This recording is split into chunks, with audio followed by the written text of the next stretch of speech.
He grabbed her by the wrist in front of the entire emergency room and squeezed until the instrument tray crashed to the floor. Gauze and steel scattered across the linoleum.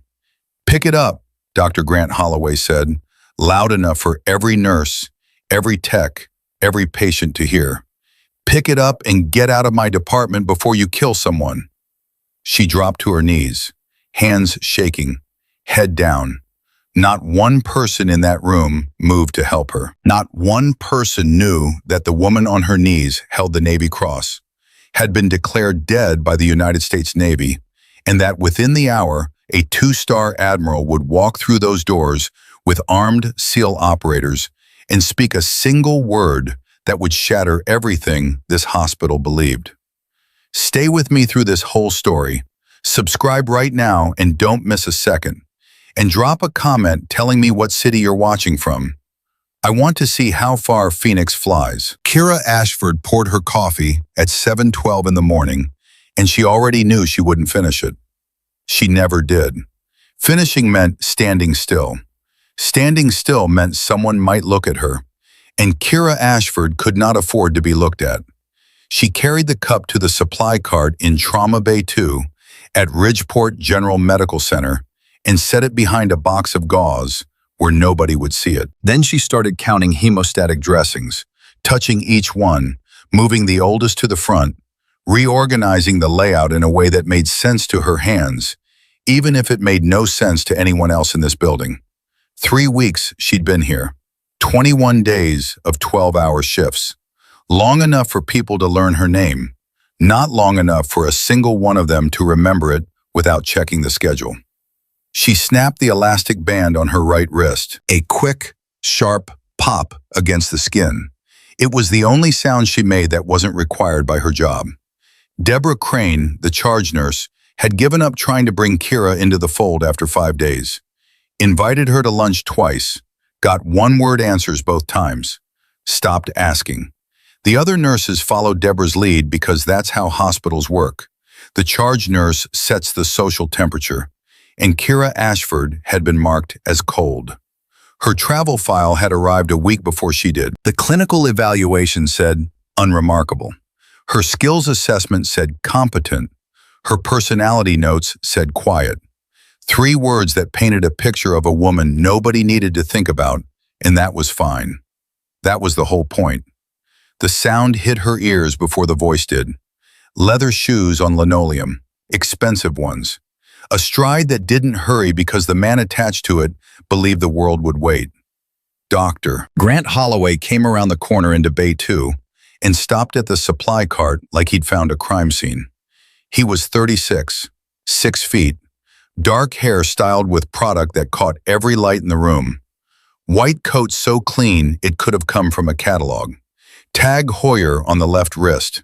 The kind of doctor that patients trusted on site and nurses learned to endure. He looked at the cart, then he looked at Kira. Who reorganized this? Kira kept her eyes on his chest, not his face. Never the face. I checked expiration dates, moved the oldest stock forward, and switched my entire system in the process. His voice was pleasant the way a scalpel is pleasant, designed for cutting. Gauze on the left, hemostatics on the right. That's been the layout since I started here. You reverse them. I thought hemostatics should be on the dominant hand side. In a trauma situation, you'd reach for them first, so having them closer might save. You thought. He cut her off without raising his voice. Didn't need to. The sharpness did the work. I didn't ask you to think about the cart, Ashford. I asked you to stock it. There's a difference. Tell me you understand the difference. Something moved behind her gray-blue eyes, fast, hard. Something that had absolutely no business on the face of a woman who couldn't keep her hands steady. It was there for less than a second, and then it was gone, and her face was blank again. Yes, doctor, I'll fix it. Holloway turned on his heel and spoke to the room. Not to anyone specific, to everyone. Somebody remind me to call HR about the screening process for travel nurses. We're not a training facility. Gauze left, hemostatics right, hands trembling, but her eyes followed Holloway down the corridor, and in the time it took him to walk 15 feet, she had clocked every exit, registered the camera angle above the station, noted which security guard was at the desk and which one was on break, and returned her gaze to the cart. 2 seconds, maybe less. The kind of spatial awareness they teach in places that don't advertise their existence. At the end of the hallway, a nursing student named Priya Naidu stood holding a chart she wasn't reading. She'd been watching Kira since 7:30. Couldn't stop. Something about the new nurse nagged at her the way a wrong note nags at a musician. You can't identify it, but you can't ignore it. The way Kira moved through the ER, always aware of who was behind her. The way she took Holloway's abuse without flinching. Not the way a scared person doesn't flinch, but the way someone trained to withstand interrogation doesn't flinch. There's a difference. Priya didn't know the word for what she was seeing, but she knew it wasn't what everyone else assumed. At 9:40, Holloway caught Kira in the hallway. Ashford, I need you in Bay 3. Mrs. Hendricks needs an IV, and apparently every other nurse is suddenly busy. Kira went. She found the patient, 72, sweet face, floral hospital gown, terrified of needles. Kira tied the tourniquet, palpated the vein, and inserted the catheter on the first try. Clean. Painless. The old woman barely felt it. Oh, honey, you're good at that, Mrs. Hendricks said. Kira almost smiled. Almost. Then Holloway appeared in the doorway. He'd been watching. Well, he said, at least you can manage the basics. Kira said nothing. She taped the IV line and labeled it and disposed of the needle and walked out of Bay 3 without looking at him. Mrs. Hendricks watched her go and then looked at Holloway and said, She seems like a lovely girl. Holloway didn't answer. At 10:17, things got worse. Holloway was suturing a teenager's arm in Bay 4. Skateboard accident, road rash, broken collarbone, and he spotted Kira passing by. Ashford, in here, now. She stopped, walked in. Hold this tray. Don't touch anything you're not qualified to touch, which is most of what's on it. The kid on the bed, 16, maybe 17, skater hair, split lip, looked up. Not from pain, from the sharp, uncomfortable recognition that he was watching a grown man publicly humiliate a woman who hadn't done anything wrong. Kira picked up the tray. Her hands shook. Holloway glanced at them and smiled. Steady hands, Ashford. Patients notice when their nurse looks like she's holding a live grenade. The kid's eyes narrowed. He looked at Kira's face. She showed nothing. Then he looked at her hands, really looked, and he saw the scars. Small, scattered marks across the backs of her knuckles and fingers. Not cuts from a kitchen knife, not burns from an oven, something else. Something that spoke of metal fragments and velocity and distance. Hey, the kid said to Holloway, she's fine. She's holding it fine. Holloway looked at the teenager with the tolerant amusement of a man who found children entertaining. Thank you for the feedback. He finished the suture and waved Kira out. She set the tray down and left. The kid watched her go, and something in his 16-year-old gut told him he just witnessed something wrong. Not hospital wrong, human wrong.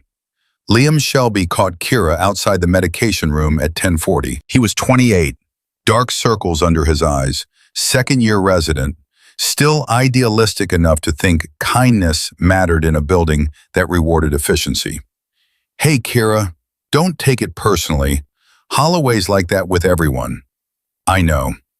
No, I mean, he was like that with the last travel nurse too. And the one before. It's not about you. I know, she said again. Her voice was soft and even and completely closed. Okay, just, if you ever need anything. Thank you, Liam. She walked away. Liam stood in the corridor and felt something he couldn't explain. A certainty, deep in his chest, that the woman he'd just spoken to was not the woman she appeared to be. Not better or worse, just different. Fundamentally, structurally different in a way that made his skin prickle. By 11:30, the ER had gone quiet. Half the board was clear. Nurses migrated toward coffee. The department settled into the kind of calm that people who've never been tested mistake for safety, and people who have been tested recognize as a held breath. Kira stood in the break room doorway holding the cold coffee she'd poured 4 hours ago. Her left hand rested on the doorframe. Her index finger tapped against the wood without her knowing it. 3 short, 3 long, 3 short, over and over. S-O-S. An old pattern from an old life that still lived in her muscles, even though she'd spent 23 months trying to kill it. She snapped the elastic band, blinked, stopped tapping. Outside, Ridgeport hummed. Dock workers breaking for lunch. Traffic on Harbor Boulevard. 3 blocks south, construction crews working the new waterfront development. Steel and concrete rising 6 stories, crawling with workers in hard hats and orange vests. The building shuddered. Not gradually, not with warning. A concussion wave hit the hospital like a fist. Ceiling tiles rattled. Fluorescent lights swung on their chains. Coffee jumped out of mugs. And somewhere down the hall, a metal tray crashed to the floor. Someone gasped. Then silence. The thick, airless kind. The kind that lives in the gap between something terrible happening and the human brain catching up to what it means. Kira's body moved before her mind gave permission. Spine straight, shoulders square, feet apart, weight centered, eyes locked on the corridor window. Through the glass, 3 blocks south, a column of gray-white dust punched into the sky like a detonation cloud. The western section of the waterfront construction site was gone. Just gone. 6 stories of steel and concrete collapsed into a mountain of rubble, dust rolling outward, swallowing sunlight. For 2 seconds, Kira Ashford stopped existing. The woman in her place had dilated pupils and controlled 4-count breathing and eyes that mapped the entire emergency department in a single sweep. Exits, head count, available beds, equipment locations, blood supply. She processed it in less time than it took Holloway to look up from his phone. Then she caught herself, forced her shoulders down, let the tremor back into her hands, shrank.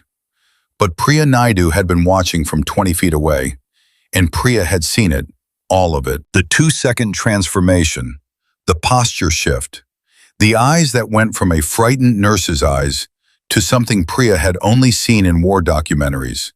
The flat, calculating focus of someone who runs toward the thing everyone else runs from. Priya's hands went cold. Her chart slipped. She caught it.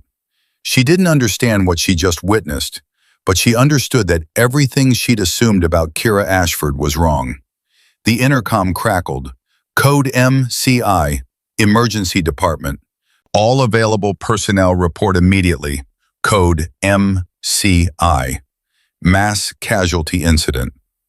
The words cut through the building and the department lurched into motion. Some staff moved with purpose.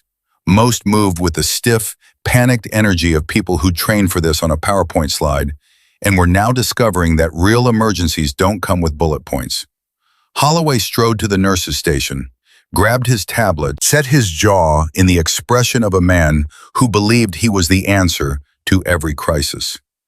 Kira set down her cold coffee on the break room counter. She'd never finish it. She walked toward the emergency department entrance. Her hands were trembling. Her eyes were not. The first ambulance hit the bay at 11:48, rear doors banging open before the wheels stopped. A paramedic covered in gray dust, face streaked with sweat, shouting vitals. Male, 42, crush injury, torso, bilateral rib fractures, possible flail segment. SPO 283, dropping. Couldn't tube him in the field. He's circling the drain. The man on the stretcher was barely recognizable as a person. Hard hat gone. Safety vest shredded. His chest moved in a pattern that made Liam look away. One section caving in while the rest expanded. Flail chest. Every breath killing him a little more. Holloway stepped forward. Bay 1. Paige Kemper. Get respiratory. Behind him, the second ambulance was backing in. The third turned the corner. The fourth was 2 minutes out. By noon, 14 casualties had come through those doors. Stretchers, wheelchairs, people stumbling in on their own feet, covered in dust and blood, and the hollow-eyed shock of human beings who had just watched the world fall on top of them. A man with a steel rebar fragment sticking out of his left thigh, conscious, staring at it, not screaming, past screaming. A woman whose left arm hung at an angle that shouldn't exist in a living body. 2 workers carried in unconscious, faces gray, and a foreman, late 50s, big hands, a man who'd poured concrete since he was 19. He walked in on his own 2 feet, sat down in the waiting room, folded his hands in his lap, and 30 seconds later, his heart stopped. Nobody noticed. Everybody was already drowning. Holloway tried to command the room. He issued orders that contradicted each other before anyone could follow the first one. Chest X-ray, Bay 1. No, portable. Blood gas. No, the other patient. Where's surgical? Who paged surgical? He was a brilliant doctor. That was the truth and the tragedy. He could manage one crisis better than almost anyone. But mass casualty triage wasn't about being brilliant. It was about being brutal. Who lives? Who waits? Who you walk away from so that 3 others get a chance? Those decisions required a kind of cold arithmetic that Holloway had never been asked to perform in his entire career. Kemper froze over a crushed pelvis, hands gloved, face white, knowing what to do, unable to make her body do it. Triage collapsed. Patients placed by order of arrival instead of severity. A man with superficial lacerations, green tag, walking wounded, sat in Bay 3 while a red tag with a tension pneumothorax lay on a stretcher in the hallway, his breathing getting worse every minute, because nobody had caught the mistake and there was no system in place to catch it. Deborah stared at the whiteboard. She looked lost. Kira stood near the supply corridor, arms crossed, head down. She looked paralyzed with fear. She was running calculations. 14 patients, available staff, bed count, blood units, ventilators. Who was dying right now? Who would be dying in 5 minutes? Who could wait 10? Who couldn't wait at all? She was building a mass casualty triage matrix behind her gray-blue eyes with a speed and precision that would have alarmed every person in this building if a single one of them had been paying attention. None of them were. A nurse walked into the waiting room to check on overflow patients and found the foreman, slumped in his chair, lips blue, eyes open and fixed. She pressed 2 fingers to his carotid. Nothing. She screamed. The sound cut through the department, and every person who heard it felt the same thing. The sickening realization that someone had died in their waiting room while they were 20 feet away. Holloway spun. Why wasn't he triaged on arrival?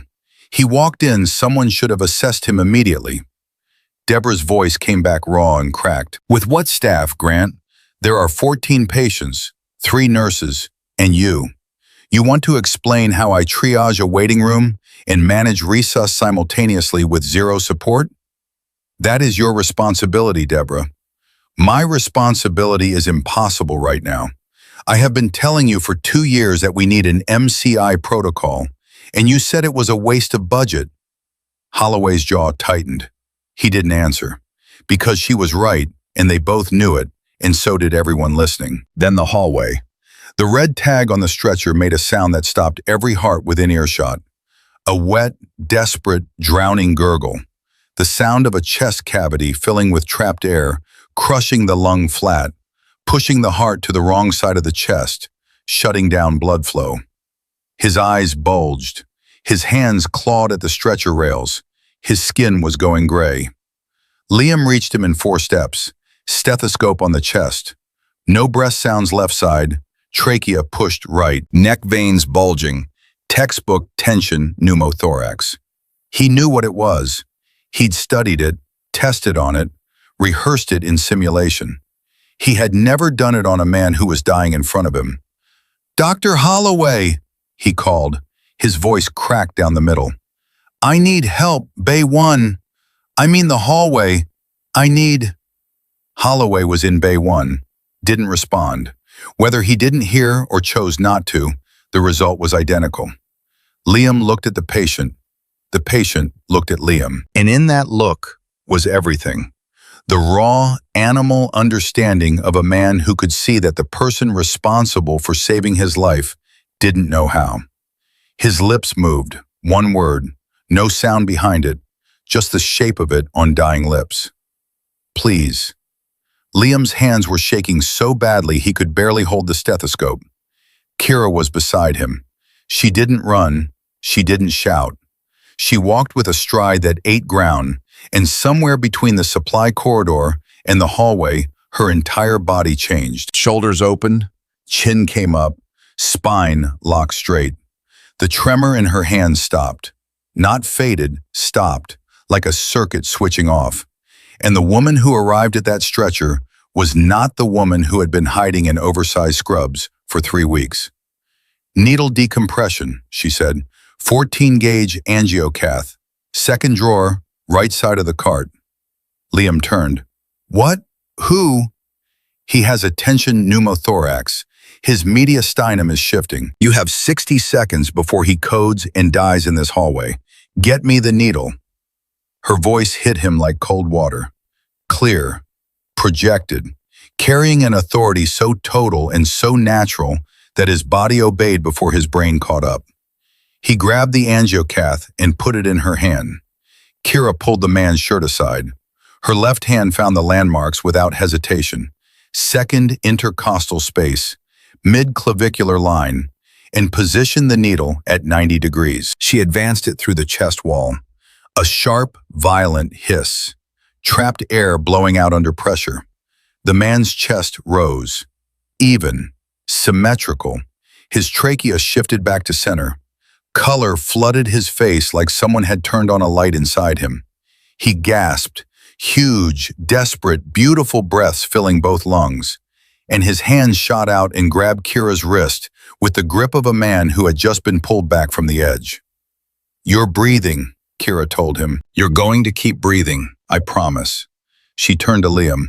Secure the catheter, tape it flat, move the green tag out of Bay 3. Now. Holloway assigned, Holloway isn't here, I am, move. Liam moved. He didn't question it again. Something fundamental had changed in his understanding of who held authority in this room, and it had nothing to do with a white coat.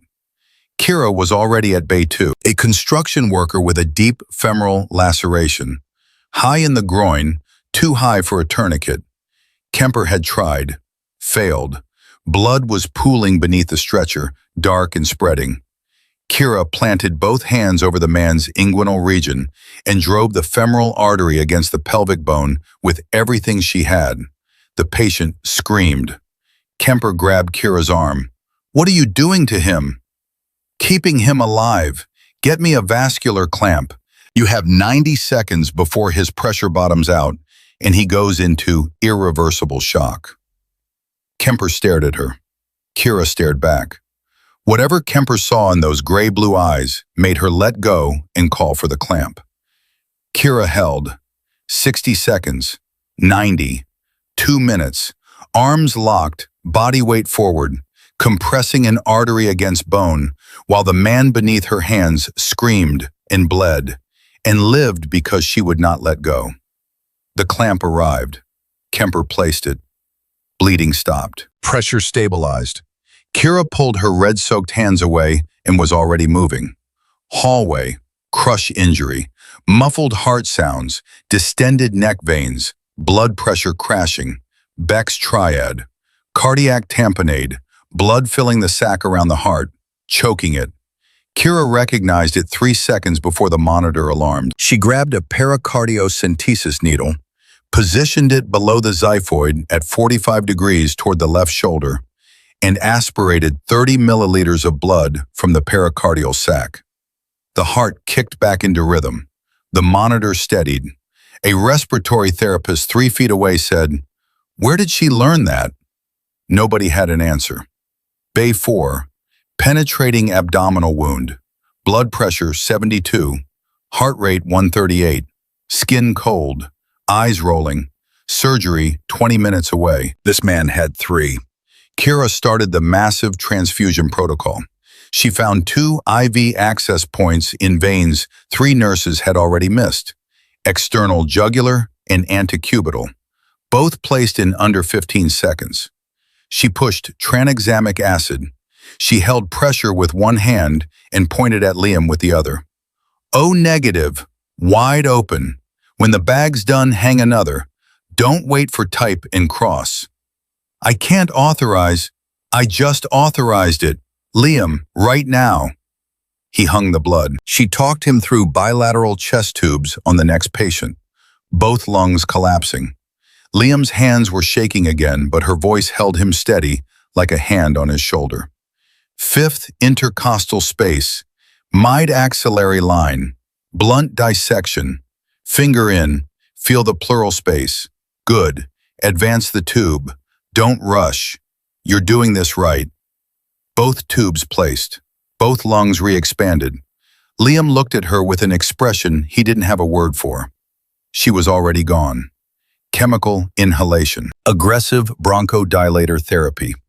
Dosages calculated in her head without a reference card. Spinal injury.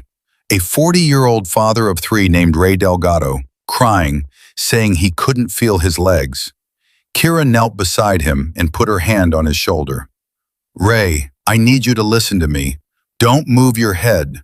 Don't move your neck. I am going to keep you safe. Do you hear me? I can't feel my legs. Oh God, I can't. Ray, look at my eyes. Right here.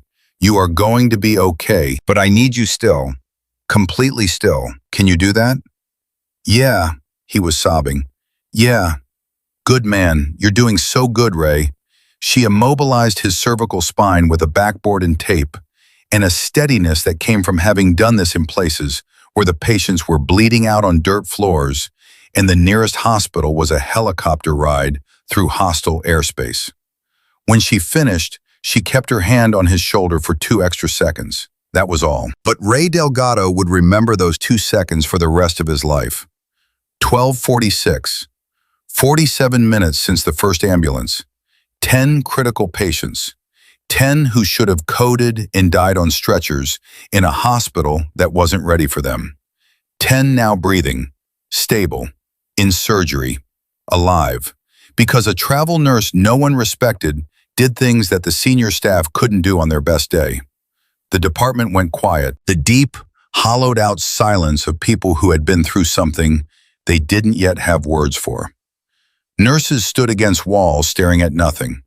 A tech sat on the floor in the corridor. Kemper leaned over a counter with both hands flat, breathing like she'd just run a marathon.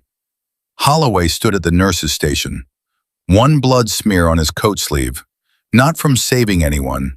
He looked at the whiteboard. 14 arrivals, 10 critical interventions, 1 death. None of the interventions were his. Deborah stood behind him. She had defended this man for 4 years, smoothed over complaints, made excuses, told herself that brilliance came with rough edges and the edges were worth tolerating. She looked at the board, then she said it, not to Holloway, not to anyone, just out loud to the fluorescent air and the blood on the floor and the god of emergency medicine or whoever was listening. That nurse just saved 10 people in an hour. Her head dropped. The tremor came back into her fingers. She was small again, invisible. She closed her eyes. Torres died in her arms on a dark shoreline with the Mediterranean lapping at their legs. She held pressure on his chest wound and talked to him and told him help was coming, even though help wasn't coming, and she knew it, and he knew it, and they both pretended anyway because that's what you do when someone you love is dying. Briggs lasted until dawn. He stopped breathing while the sun came up, and the birds started singing, and the sheer, obscene normalcy of a sunrise over a dead man's face was the thing that finally cracked her. She sat alone on that shore for 6 hours before she moved, covered in their blood, listening to a radio that would never answer. She opened her eyes, turned off the water, breathed. Through the window above the sink, she saw the parking lot.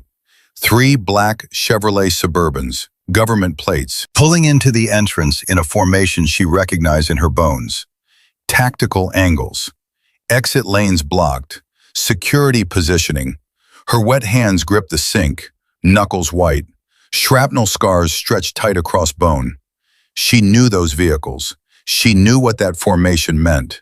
She knew, with the kind of certainty that doesn't come from thinking, but from living, that the 23 months of hiding were over. Car doors opened. All at the same time. Men stepped out. Big men, armed, moving in a diamond pattern with the fluid precision of operators who had practiced this so many times it was no longer conscious. Scanning roof lines, checking doorways, sidearms visible, and at the center, walking without hurry, wearing the quiet, absolute authority of a man who could change the course of a life with one phone call. A man in a navy blazer with silver hair and blue-gray eyes, and 2 gold stars on his breast, catching the Virginia afternoon sun. Kira stopped breathing. 1 beat, 2, 3. Then she exhaled, long and slow and controlled. The exhale of a woman who had always known this door would open and had spent 23 months praying it wouldn't and preparing for the moment it did. She turned off the water. She did not dry her hands. She stood at the sink with her back to the entrance and her fingers white on the porcelain, and she waited. The past was walking through the front door, and it was wearing 2 stars. The men who came through the automatic doors did not walk the way visitors walk. They moved in a diamond, principal at center rear, 4 operators flanking, each one scanning a different quadrant of the room without turning their heads. Their eyes moved. Their bodies didn't. The kind of movement that takes 10,000 hours to learn and never leaves you once it's in your bones. The first thing the ER heard was boots, not the soft rubber squeak of nursing shoes or the click of Holloway's Italian leather. Hard-soled tactical boots hitting linoleum with a rhythm that said these men owned whatever ground they stood on. Then the guns, SIG P320Es in thigh holsters, plate carriers under untucked shirts, American flag patches reversed on the right shoulder, the way operators wear them, stars forward, always advancing. Tactical headsets with boom microphones along the jaw, beards trimmed but present. 4 men ranging from 6'1" to 6'4", built like they'd been assembled from cable wire and concrete. The largest one came through the door first, 6'4", 240, red-brown beard, a scar slicing through his right eyebrow that told a story he'd never share with anyone outside his team. Tattoo sleeve running down his left forearm. His call sign was Breaker, and he'd spent 17 years in the SEAL teams doing things that would never appear in any report. Behind him, a younger operator, late 20s, dark-skinned, middleweight build, eyes that never stopped moving. Call sign, Ghost. He swept the ER entrance in 2 seconds and posted himself at the door without being told. 2 more operators filled the corridor. They didn't speak. They didn't need to. And at the center of the formation, walking with the unhurried certainty of a man who had commanded rooms far more dangerous than this one, Rear Admiral Thomas Mercer stepped into Ridgeport General Medical Center. The ER went silent in waves. The entrance clerk stopped typing. The security guard reached for his radio, then thought better of it. 2 nurses near the triage desk froze mid-conversation. The silence spread inward like a pressure wave, killing every sound it touched. Conversations cut dead. Monitors beeped into air that nobody was breathing. A phone rang at the nurse's station. Nobody answered it. Deborah Crane looked up from her clipboard and her hand went still. Liam turned from a patient's chart and his mouth opened. Priya Naidu, standing near Bay 4, felt every hair on her arms rise. Holloway was the last to notice. He looked up from his tablet and his face moved through 4 expressions in 2 seconds. Confusion, alarm, indignation, and something underneath all of them that he would deny until his dying day. Fear. He stepped forward. What the hell is this? This is a hospital. You can't bring firearms into a patient care area. I'm calling security." Breaker turned his head. Just his head. The rest of his body remained perfectly still, perfectly relaxed, perfectly capable of ending this conversation in any number of ways. He looked at Holloway the way a mountain looks at weather, unmoved, unimpressed, aware that whatever was happening would pass. Holloway's mouth opened, then closed. Mercer walked past him without acknowledgement. His eyes swept the department, the blood on the floor, the stretchers, the exhausted staff, the whiteboard still showing the chaos of the last hour. 14 admissions, 10 critical interventions, 1 death. He read the entire board in 3 seconds and filed it. Then his gaze traveled down the corridor to Bay 2 and stopped. A woman at the sink, small, 5'4", oversized blue scrub stained with other people's blood, dirty blonde hair in a loose ponytail, thin scar above the left eyebrow, hands under running water, foam sliding off knuckles marked with healed shrapnel wounds. Mercer's stride broke. It was subtle. A man who didn't know him wouldn't have caught it. But Breaker knew him. Breaker had served under this man for 9 years, through 4 deployments and 2 funerals, and the kind of classified operations that burn themselves out of your memory, whether you wanted them to or not. Breaker knew every tell Thomas Mercer had, and right now the Admiral's operational mask had cracked. What showed underneath was recognition, the kind that doesn't come from seeing a face, the kind that comes from seeing a ghost. 43 people stood frozen in that corridor. The fluorescent lights hummed. A monitor beeped in Bay 1. Nobody moved. Nobody breathed. Kira didn't turn around. Her hands gripped the sink edge, knuckles white. She could feel them behind her. The formation, the boots, the disciplined spacing between operators, the controlled breathing of trained men, and one gaze heavier than all the rest, pressing against the back of her skull like a hand she had once trusted with her life. She knew who it was before he spoke. She had known from the moment those Suburbans pulled into the lot. Maybe she had known before that. Maybe she had known from the day she walked into this hospital that this was where it would end. Mercer spoke one word: Phoenix. It didn't echo. It didn't need to. The word hit the emergency department with the force of something detonating underground. You couldn't see it, but you felt it in your chest, in your teeth, in the sudden, disorienting shift of everything you thought you understood about the room you were standing in. Deborah took a step backward. She didn't decide to. Her body did it for her. Liam's charge slipped from his fingers and hit the floor. Holloway stood 8 feet away, and the blood drained from his face so fast and so completely that Kemper, standing beside him, thought for one irrational second that he was going to code. Nobody knew what the word meant. Everybody understood it meant everything. At the sink, Kira's hands stopped shaking. Not slowly, not the way a tremor fades when you calm down. Instantaneously, like a switch had been thrown somewhere inside her. A switch that had been held in the wrong position for 23 months and had finally, at the sound of that word, snapped back to where it belonged. Her fingers went still. Her breathing shifted. Deep, controlled, 4-count cycles.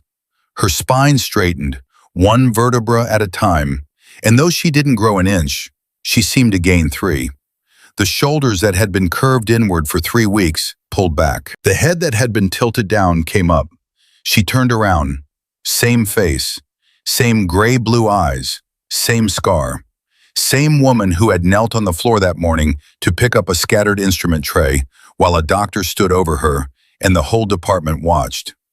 But the submissive blankness was gone, stripped away like a mask pulled off in one motion. What was underneath made Deborah, 6 feet away, take another involuntary step back. Made Liam press himself against the nurse's station. Made the respiratory therapist grab the edge of a stretcher like the floor had shifted beneath him. Hard focus. Lethal focus. The kind of awareness that belongs to a person who has spent years in rooms where the wrong decision gets people killed and the right decision gets people killed too, And the only thing that separates the two is speed and instinct, and the willingness to carry the weight of either outcome. Her eyes met Mercer's across 40 feet of blood-stained linoleum. Neither blinked. The silence stretched, dense, electric, loaded with a history no one in this building could see, but everyone could feel. The way you feel heat from a furnace through a closed door. "Admiral," Kira said. The softness was gone from her voice. The hoarseness remained, but underneath it was something steel-tempered and clear.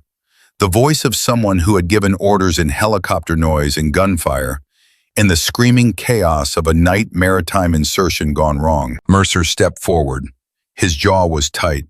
His blue-gray eyes were bright with something complicated, relief and fury, and a grief that had nowhere to go now that the person he'd grieved was standing in front of him, alive. Senior Chief Petty Officer Kira Eleanor Ashford. He said it like he was reading a citation, like he was standing at a podium, like the words were carved in stone. Hospital Corpsman, Special Amphibious Reconnaissance Corpsman, attached to Naval Special Warfare Development Group. 6 deployments. Recipient of the Navy Cross, the Silver Star, and 2 Purple Hearts. The room didn't gasp. It was worse than a gasp. It was the silence of 43 brains simultaneously demolishing everything they believed and trying to rebuild from the rubble.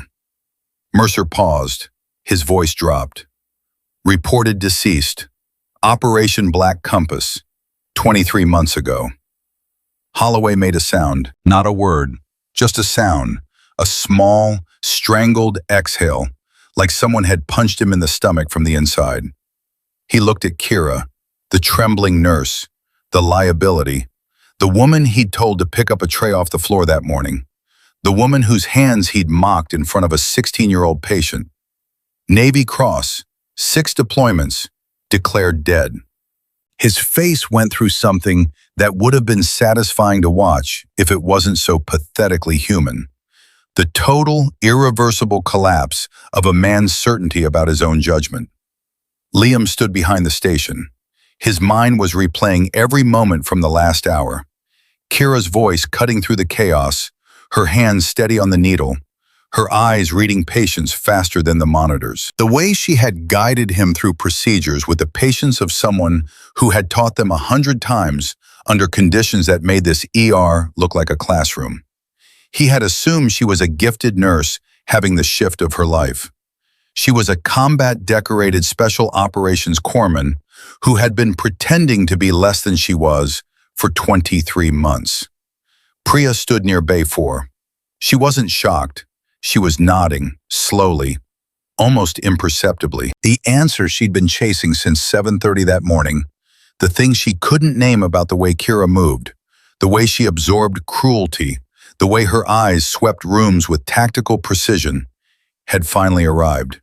And it was so much bigger than anything she had imagined that all she could do was nod and let it settle into her understanding like a stone dropping into deep water. Kira stood with her palms at her sides, fingers relaxed for the first time in 3 weeks, scrubs bloodstained, ponytail loose, scar above her eyebrow fully visible, no longer hidden behind strategic strands of hair, shrapnel scars on display, everything she had spent 23 months concealing, now open, uncovered, plain. "I'm not deceased, Admiral," she said. Mercer's expression broke open. Just for a second, relief crashed into fury, crashed into something that looked, under the fluorescent lights, like grief that had been sealed and evolved, and was now flooding through a crack it couldn't close. This was a man who had signed her KIA letter himself, who had stood at the memorial in Coronado in dress whites and delivered a eulogy for a warrior he believed was dead, who had watched Breaker place a trident coin on the memorial stone and not speak for 3 days afterward, who had folded a flag and handed it to no one because Kira had no family left to receive it. 23 months of mourning, and she was standing in a Virginia hospital in scrubs 2 sizes too big. "No," Mercer said. His voice was controlled, but the edges were fraying. "You are not. But you have explaining to do, Senior Chief. He looked around the department. Blood, stabilized patients, stunned staff, the whiteboard, the foreman's empty chair in the waiting room. After you explain how you saved this hospital, Breaker spoke for the first time. His voice was low and rough. Gravel that had been through years of helicopter rotors and suppressed gunfire and memorial services where grown men wept without making a sound. He looked at Kira with the expression of a SEAL who had just found a teammate he'd mourned and buried and toasted and never stopped missing. Fix, he said. The word was a call sign, her old one, from before Phoenix, from the early days, from when she was a 22-year-old corpsman who could fix anything, a jammed weapon, a sucking chest wound, a broken radio, a broken man. The teams had called her Fix before she earned Phoenix, and hearing it now, in this hallway, from this man, carried the weight of 2 years of memorial services and folded flags and drinks raised to an empty chair. You have no idea how good it is to see you standing, Breaker said. Something moved behind her eyes, bright, fast, danger. The kind of emotion that combat veterans lock in rooms without doors because letting it out in the wrong moment gets people killed. She blinked, controlled it, sealed it. Breaker, she said softly. For one fractional second, the mask slipped. Exhaustion, grief, the hollow, haunted weight of 23 months spent alone in apartments with nothing on the walls, waking at 3 a.m, reaching for a weapon that wasn't there, carrying the names of dead men through every shift of every day in every hospital that wasn't hers. Then the mask was back. Holloway found his voice. It came out thin and stripped, like a wire pulled too tight. She's a nurse, a travel nurse. Her file says... Mercer turned his head. The look he gave Holloway made the doctor step backward. Not a step of retreat, a step of biological necessity, the same way a body flinches from a flame. Her file says exactly what it was designed to say. Holloway's mouth closed. Mercer faced Kira. We need to talk, privately. There's a situation. Your cover is compromised regardless. Kira's eyes moved past him, past the operators. She read their gear in 2 seconds. Sidearms loaded, plate carriers active, headsets live. She read their posture. Breaker's jaw was tight. Ghost kept glancing toward the parking lot. The 2 hallway operators had their weight forward. This wasn't a reunion. This was operational. Who's in the field? She asked. Pure military. No softness, no preamble. Mercer hardened. Nomad. Her breath hitched. 1 beat of absolute stillness, then nothing. Her face locked down. But Breaker saw her hands, the fingers that had been relaxed a moment ago, curled into fists, and the knuckles went white, and the shrapnel scars pulled tight across the bone. Nomad, Petty Officer First Class Caleb Dunn, 26 years old. She had trained him herself at Coronado, Class 342, best combat swimmer she'd ever certified. A kid from Tulsa who'd shown up to BUD/S, 10 pounds underweight, and graduated at the top of his class because he had something that couldn't be trained. The refusal, total and absolute, to quit. Where? Kira said. That's what we need to discuss. Mercer gestured toward the corridor that led to the conference wing. Kira looked at the ER one last time. Patients breathing, staff staring, blood on the floor that was already drying brown. Deborah frozen at the whiteboard. Liam holding tape from the last chest tube she'd walked him through. The cold coffee she'd never finished, still sitting on the break room counter. Then Senior Chief Petty Officer Kira Eleanor Ashford walked past Dr. Grant Holloway without looking at him. Past the nurses who'd stopped including her after the first week. Past the charge nurse who'd let the mockery happen because that was how you survived the politics of a department run by a man who confused arrogance with excellence. Past the tech who'd smirked that morning. Past the medication room nurses who'd traded looks that said, better her than me. She followed a two-star Admiral and four armed SEAL operators out of the emergency department and into the corridor. Behind her, the silence held for 7 seconds. Then every voice in the room erupted at once. The conference room door closed. Breakers swept it in 4 seconds. Ceiling tiles, vents, window angles, and gave a single nod. Ghost posted outside. 2 operators held the hallway below. Mercer pulled a chair out. Kira didn't sit. She stood at the far end of the table with her feet shoulder-width apart and her arms at her sides. Military, automatic. The scrubs were still bloodstained, but nothing about her posture belonged to Ellie Vance, the travel nurse, anymore. "Talk," she said. Mercer studied her for 3 long seconds. Then he spoke. "Operation Black Compass. You were attached to a joint task force running interdiction ops against an arms network operating out of Cyprus in the Turkish coast. Your team was ambushed during a nighttime maritime insertion. The vessel was hit by an anti-ship missile. 12 operators. You were the only corpsman aboard." Kira's jaw tightened. Her eyes didn't leave his. "Naval intelligence recovered debris consistent with total loss. No survivors. You were declared killed in action." He paused. "Except you weren't killed. You survived. And instead of activating any one of a dozen extraction protocols, you disappeared. I had reasons. I need to hear them." 5 seconds of silence. When she spoke, her voice was flat, the vocal equivalent of a wound that had scarred over but never healed. "The ambush wasn't random, Admiral. Someone on our side gave them our position, the timing, the coordinates, the approach vector. They knew exactly where we'd be and exactly when we'd be there." Breaker shifted his weight near the door. "I pulled 2 operators out of the water. Torres died in my arms.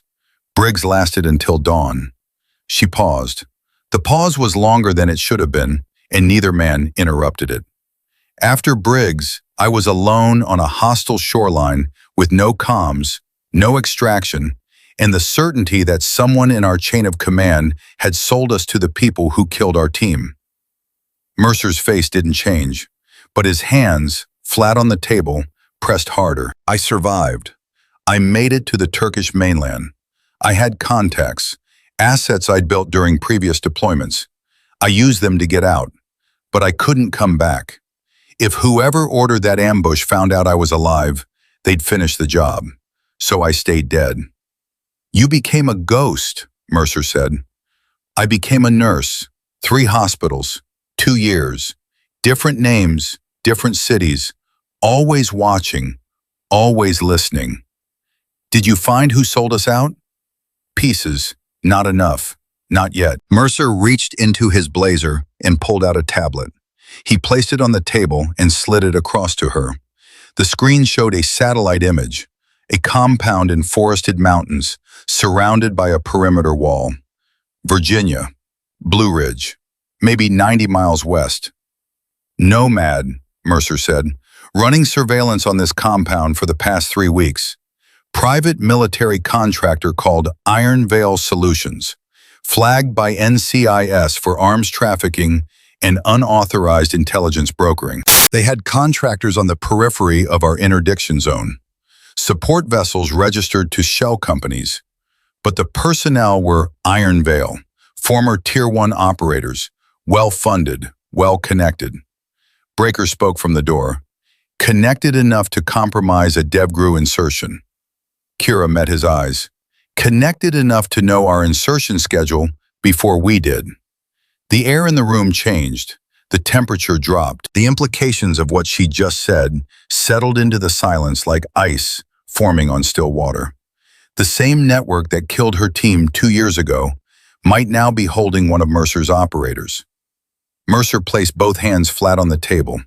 "I need Nomad back alive, and I need to know what Iron Veil is protecting in that compound badly enough to grab a Navy SEAL." "Send a team," Kira said. "You have 4 operators downstairs. I have 4 operators in a compound I can't touch with conventional force. Iron Veil has defense contracts, congressional allies, and a PR machine that would turn any overt military action into a scandal on every news channel in the country. I can't send a team. Not officially. His eyes locked onto hers. I need someone who doesn't exist. Someone the Navy declared dead. Someone with no official footprint, no digital trail, no chain of command to answer to. Someone who can get in, find Nomad, and get him out before Iron Veil decides he's more useful as a body than a prisoner. Kira stared at him. You came here to recruit a ghost. I came here because 14 hours ago, an operator went dark, and 12 hours ago, a classified facial recognition system flagged your biometrics in a Ridgeport emergency room. His voice shifted, softened. The Admiral fell away, and what was left was a man who had buried 11 people and had just found one of them breathing. I came because you're alive, Kira, and Nomad is running out of time. She was quiet for 10 seconds. When she spoke, her voice carried something that hadn't been there before. Not the flat detachment of a woman discussing her own death, but the tight, fierce protectiveness of a warrior who had just learned that one of her own was in the dark. Nomad is 26 years old. I trained him. Coronado, Class 342. Best combat swimmer I ever certified. Her jaw tightened. You didn't need to sell me, Admiral. You just needed to tell me he was alive. Mercer nodded once. Gear is in the vehicles. Breaker runs support from a mobile TOC 2 clicks east. Comms, ISR, and QRF if it goes sideways. He checked his watch. We move at sundown. Before they could move, the conference room door opened. Ghost leaned in, face tight. Admiral, situation downstairs. Hospital administrator and security are threatening local police. And that ER doctor is demanding to speak with you. He's called legal counsel. Mercer looked at Kira. Something passed between them. The shared, exhausted understanding of two people who had spent their careers in environments where bureaucrats created more persistent obstacles than bullets. Handle it, Kira said. Mercer almost smiled. Breaker, with me. Phoenix, stay. Study the terrain on the tablet. I'll be back in 10. They descended to the first floor. Holloway stood in the corridor, flanked by Dr. Patricia Langford, the hospital's chief administrator, charcoal suit, reading glasses, ice in her voice, and two security guards who looked profoundly uncomfortable standing next to armed special operators. Langford spoke first. Admiral Mercer, armed personnel in patient care areas violate state code and institutional policy. You have 15 minutes to disarm your men and vacate this building, or I will contact Ridgeport Police. Holloway stepped forward. And I want answers about the nurse. If she's been operating under a falsified identity, that is fraud. I intend to report her to the Virginia Board of Nursing, and I've already called. Mercer looked at him. 3 seconds. That's all it took. 3 seconds of a 2-star admiral's undivided attention. 3 seconds of blue-gray eyes that had stared down warlords and hostile intelligence chiefs and men who brokered death for a living. 3 seconds, and something in Holloway's posture collapsed. His shoulders rounded, his chin dropped, his voice died in his throat. Dr. Holloway, Mercer said, the woman you have been belittling for 3 weeks holds the Navy Cross. She has saved more lives under fire than this hospital has treated in a fiscal year. Her presence here is classified. You will not report her. You will not discuss her. You will not mention her name to any authority, any colleague, or any licensing board. If you do, you will be obstructing a federal operation, and the consequences will be swift, severe, and permanent. He let that settle. Are we clear?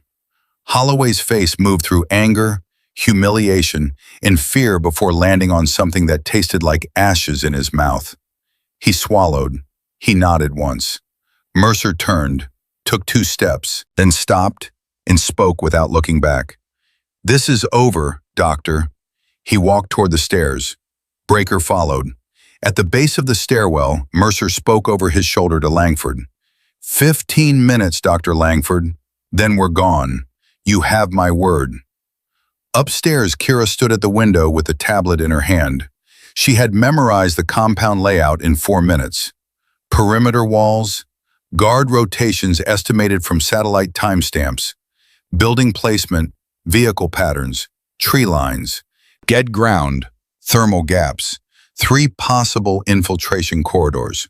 She heard Mercer's footsteps on the stairs and spoke before he entered the room. Northwest approach through the tree line. Creek bed corridor. Thermal coverage drops on the western perimeter between 0200 and 0400. Single operator insertion. I go alone. Mercer stepped through the door. You haven't said yes. She turned from the window. The afternoon light hit her face. The scar, the gray-blue eyes holding exhaustion and fire in equal measure. The set of a jaw that hadn't relaxed since he'd spoken her call sign. Nomad is 26, she said again. I watched him nearly drown in the surf at Coronado and get back up. I watched him carry a 200-pound man on his back for 6 miles during a training evolution because his teammate couldn't walk. I pinned his trident. Her voice tightened. You didn't need to sell me, Admiral. You just needed to tell me he was breathing. Mercer nodded. Sundown. Kira set the tablet down. She looked at her hands. Shrapnel scars. Blood still under her fingernails from the patients she'd saved an hour ago. 2 lives lived with the same 2 hands. The life that healed and the life that killed, and the truth she'd spent 23 months running from, which was that she couldn't separate them. Never could. Never would. She flexed her fingers. The tremor was gone. It would not come back. Sundown, she said. The creek bed was dry. That was the first thing Kira registered as she moved through the tree line at 0237. Her body low, her breathing inaudible, her feet finding soil where satellite imagery had shown running water. Drought. The terrain had changed since the last satellite pass. The stream she'd planned to use as cover was nothing but cracked mud and exposed root systems. She adjusted without breaking stride, used the roots as concealment instead of the waterline. Didn't hesitate, didn't recalculate out loud. Her body made the decision, and her mind caught up 2 seconds later, because that was how you stayed alive in places where 2 seconds was the difference between breathing and not. 6 hours earlier, Breaker had opened the rear Suburban in the hospital parking lot and pulled out a black duffel bag. He'd unzipped it on the tailgate without ceremony and stepped back. Kira had looked at the contents and gone still. Multi-cam tactical pants, Ranger green base layer, low-profile plate carrier, SIG P320 compact with a suppressor and 4 loaded magazines, fixed blade knife in a Kydex sheath, PVS 31 night vision binoculars, Peltor tactical headset, Solomon tactical boots, her size, all of it, every piece. Someone had maintained her equipment profile in a system that should have erased her the day she was declared dead. Someone had kept her gear specs active for 23 months, updating sizes, keeping the profile current, as if they knew, or hoped, that one day she'd need it again. She hadn't asked who. There would be time for that question after Nomad was free. She'd changed in the back of the Suburban with the door cracked and Breaker standing guard with his back turned. She'd pulled the base layer over her head and felt the familiar compression against her torso, like an old friend pressing a hand to her chest. She'd laced the boots, and the muscle memory in her fingers completed the pattern before her conscious mind engaged. She'd chambered around in the SIG, and the sound, that specific metallic click, sent a pulse through her nervous system that woke up parts of her brain she'd spent 2 years trying to put to sleep. By the time she stepped out of the Suburban, Kira Ashford, the travel nurse, was gone. What stood in the Virginia twilight was Senior Chief Petty Officer Phoenix, and she was ready to go to work. Now, at 0237, she was 200 meters from the compound's western perimeter, prone behind the trunk of a massive oak. And she was listening, not to the forest, to her earpiece. Breaker's voice came through low and immediate from the Mobile Tactical Operations Center 2 kilometers east. Phoenix, Overwatch, I have you on ISR, 2 tangos on the western wall, patrol interval 90 seconds, gap opens in 40, you'll have a 30-second window, that's it. Kira didn't respond with words. She clicked her comms once. Received. She watched the 2 guards through her night vision. Green, phosphorescent figures walking their pattern along the top of a 12-foot, reinforced concrete wall topped with razor wire. HK-416 rifles at low ready, infrared aiming devices mounted. These weren't weekend security guards. These were former Tier 1 operators, men who'd served in units like the one Kira came from and had traded their oath for a paycheck with more zeros. They were good, disciplined, heads on a swivel. Weapons handling was clean. But good and perfect were different things, and the space between them was where people like Kira lived. She counted their steps, timed the overlap, watched for the moment when both guards reached the far ends of their patrol routes, and turned simultaneously, creating a 30-second blind spot on the western wall. 20 seconds. 10. The guards turned. Kira moved. 30 meters of open ground.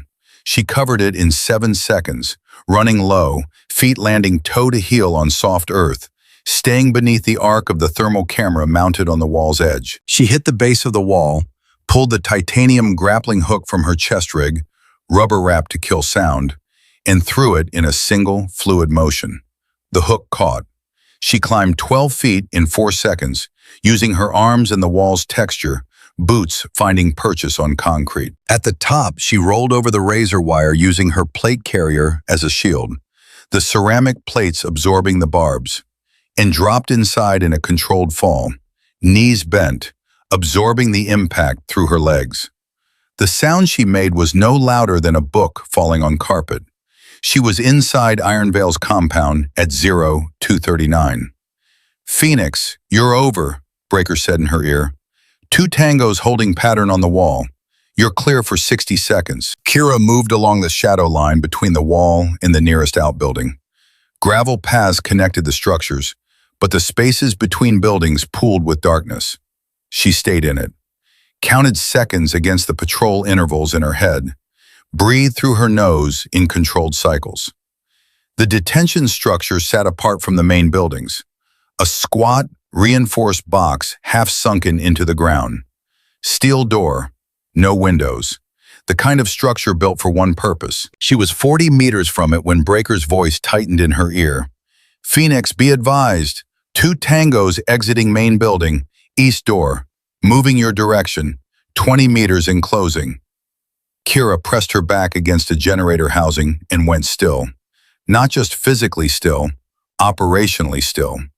Breathing shallow, heart rate controlled, every muscle locked in a position she could hold for 10 minutes or explode out of in a quarter second.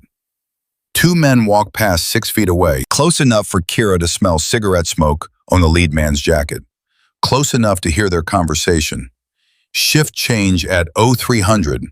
"The prisoner give up anything?" "Not yet. Raines wants another session at 0400.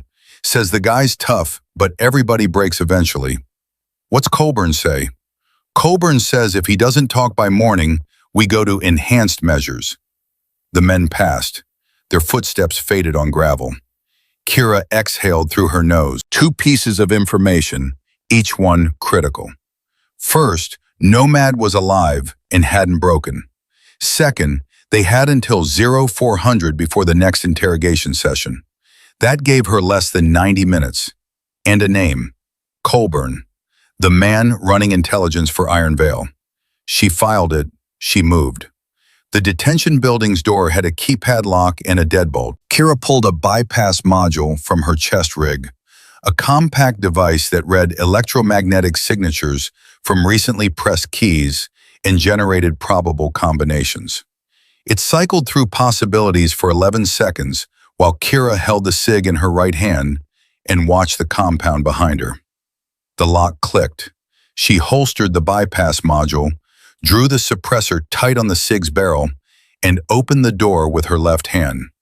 Weapon up in her right, she stepped into darkness with the practiced fluidity of a woman who had done 1,000 room entries and remembered every single one. Short, concrete corridor, damp air.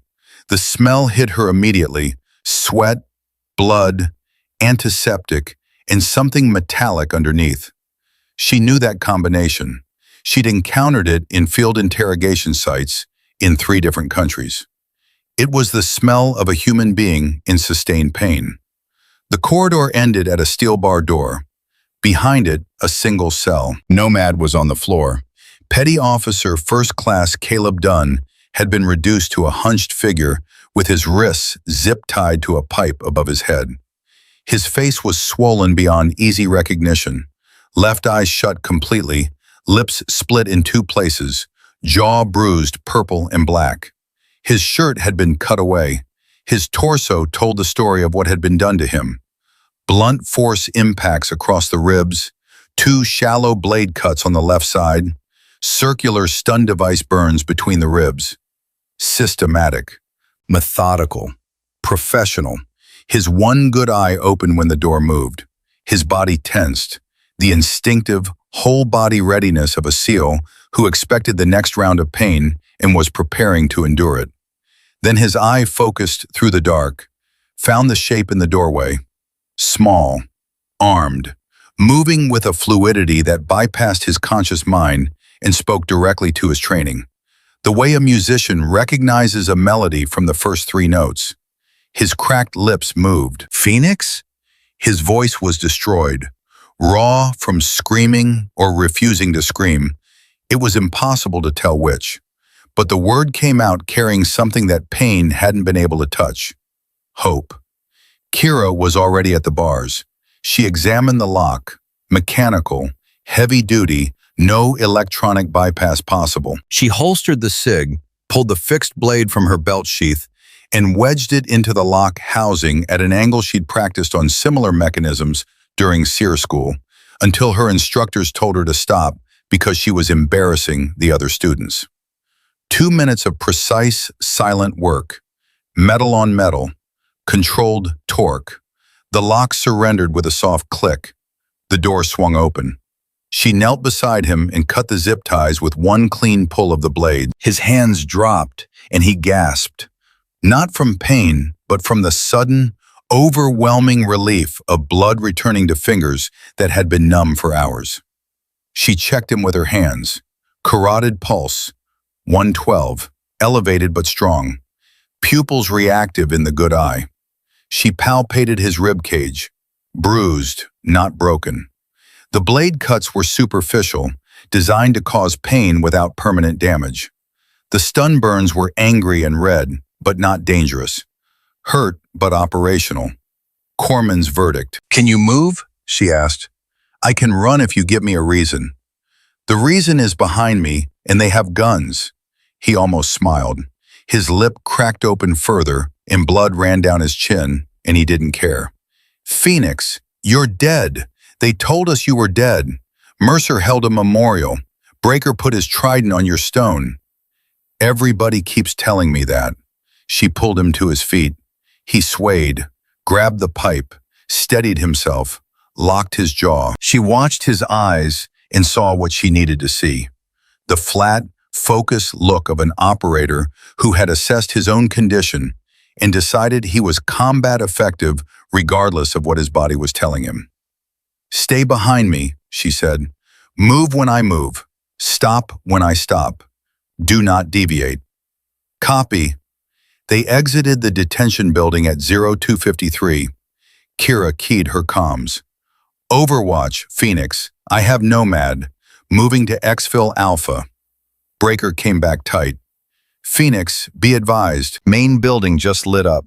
Lights on in 3 sections. Multiple tangos mobilizing. They know." 7 seconds. That's how long the gap between escape and detection lasted. 7 seconds of dark silence before the compound woke up. Someone had checked the camera feed, or run a patrol count early, or noticed the guard's timing was off. It didn't matter why. What mattered was the math, and the math had just changed. "New route," Kira said. "Vehicle bay, south wall. That puts you through the kill zone between buildings 2 and 3, Breaker said. "Open ground. No cover for 20 meters. I know. She moved. Nomad followed. His limp was bad. Left ankle probably sprained during the initial capture. But he kept pace because keeping pace was what SEALs did. You moved or you died. The body's opinion on the matter was irrelevant. They crossed 15 meters before the first shout went up behind them. Contact! Detention block compromised! All units! Floodlights snapped on. The compound went from darkness to daylight in 2 seconds. Kira grabbed Nomad and pulled him behind a concrete barrier as a guard rounded the corner of Building 2. Rifle up, moving fast. He saw Kira at the same moment she saw him. The difference was that Kira had already made her decision. The guard was still making his. Her SIG coughed twice, suppressed rounds. The guard went down. Kira took his HK-416 before his body settled. She pressed it into Nomad's hands. His fingers closed around the weapon with the muscle memory of a man reuniting with an extension of himself. Now we move, Kira said. They sprinted for the vehicle bay.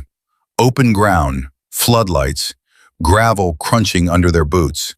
Behind them, doors were slamming open and voices were shouting, and the compound was coming alive with the organized fury of men who had been trained for exactly this kind of situation. 2 guards appeared from the main building's east entrance. 30 meters, rifles coming up. Kira dropped the first one, center mass, 2 rounds. He folded. Nomad put 2 rounds into the second. Clean, instinctive, the muscle memory that no amount of torture could erase. They hit the vehicle bay at 0257. 3 armored Suburbans parked in a row, keys in a wall-mounted lockbox. Kira shattered the box with the butt of her SIG, grabbed a set, and threw them to Nomad. You drive. Phoenix. That's an order from a senior chief, Caleb. Drive. He moved to the nearest Suburban. Engine roared to life. Kira took a knee at the bay entrance and fired controlled pairs at 3 figures coming from the main building. 2 went down. The third retreated behind a concrete pillar. The suppressor was losing effectiveness. Each shot louder than the last, the baffles degrading from heat and pressure. Stealth was over. This was extraction under fire. Phoenix, move! Nomad yelled from the vehicle. She sprinted. Rounds cracked past her. The sharp, supersonic snap of bullets breaking the sound barrier close enough to feel the pressure wave.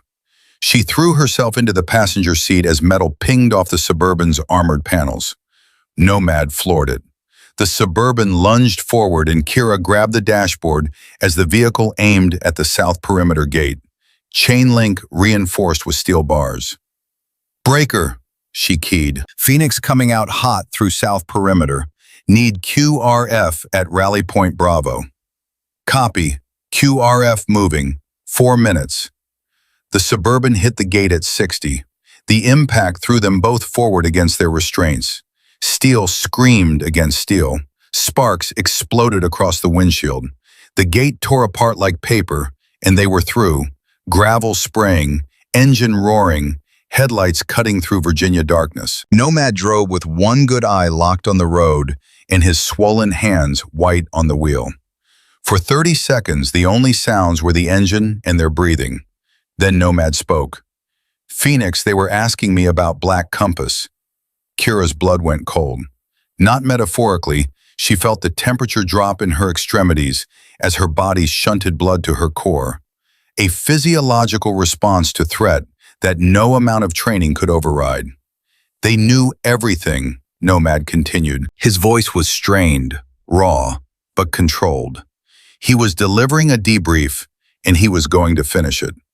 The operation name, team composition, photographs of individual operators, insertion point, the vessel, approach vector, everything. How? The man running Iron Veil's intelligence division, he interrogated me personally.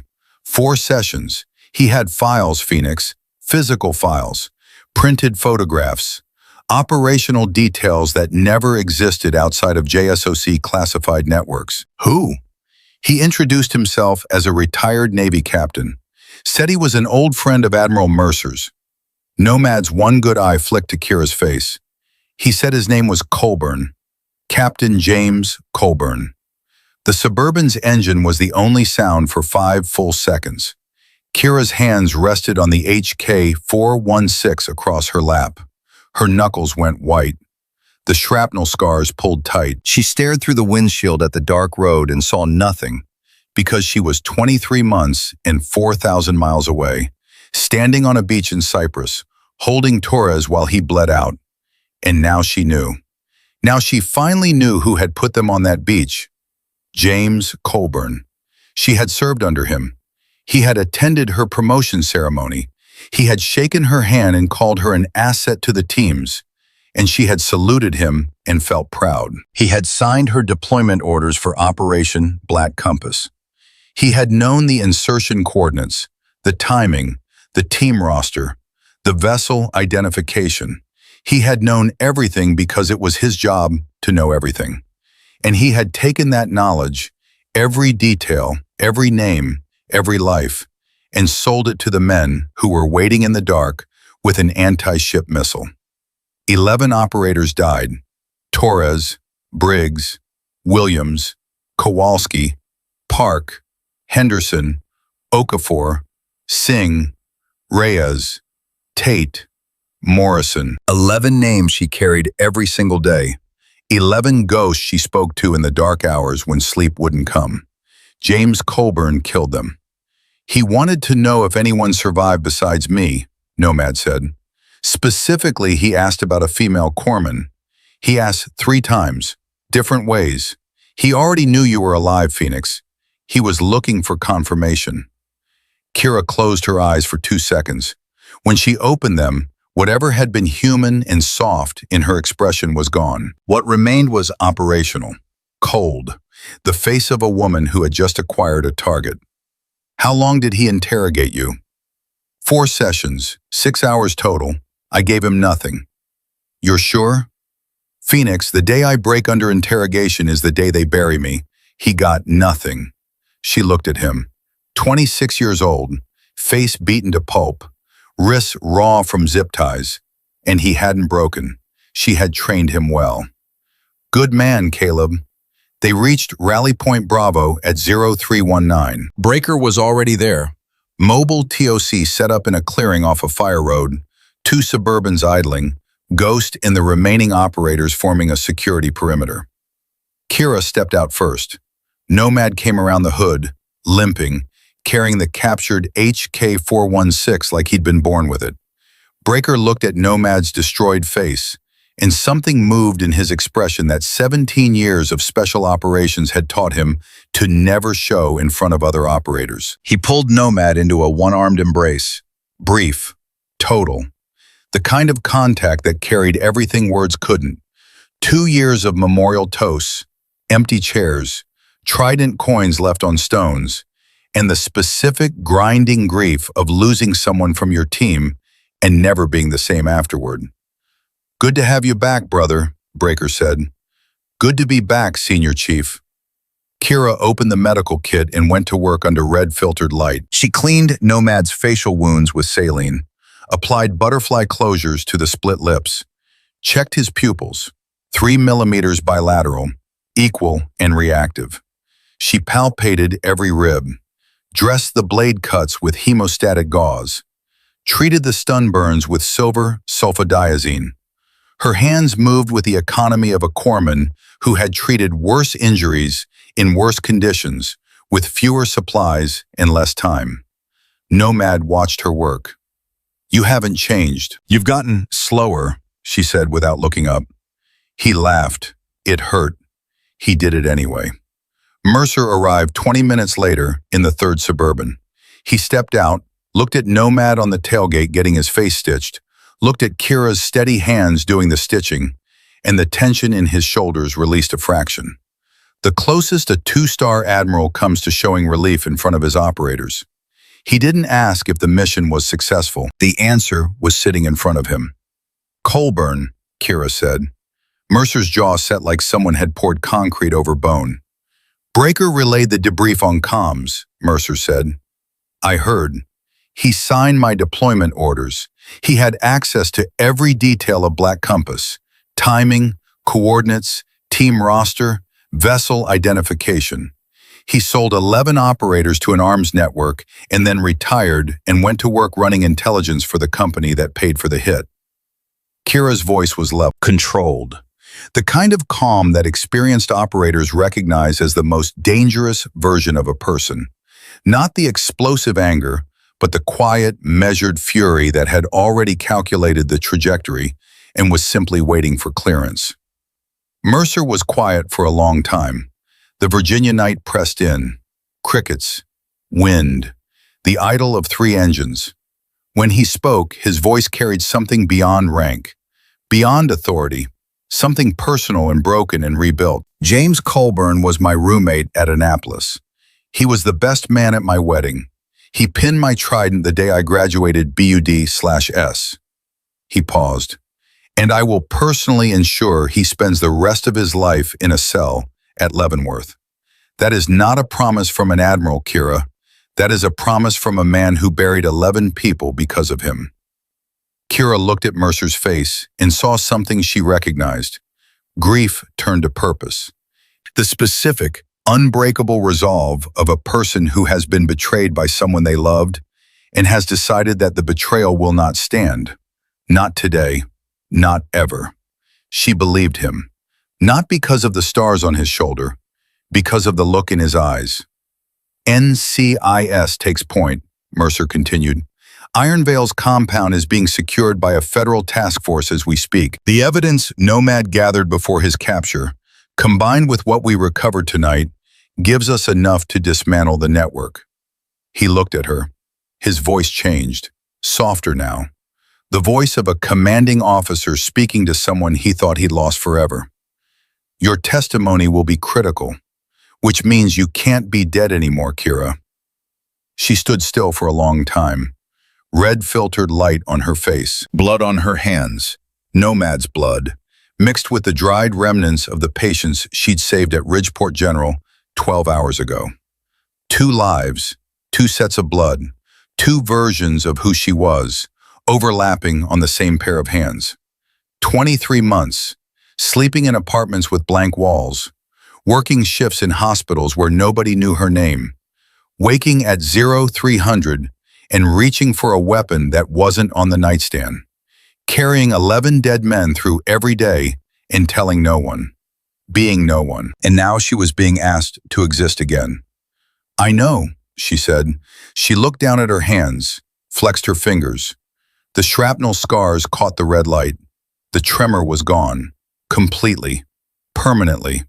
Whatever part of her had needed to shake, to pretend, to hide, to be small, had died in that compound somewhere between the first guard and the last bullet.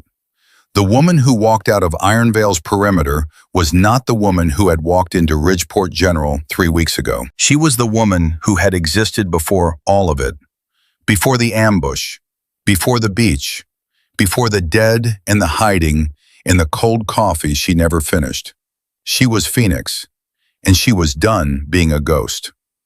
Dawn came at 0614, and Kira watched it from the back seat of Mercer's Suburban, parked at Rally Point Bravo. She hadn't slept, hadn't tried.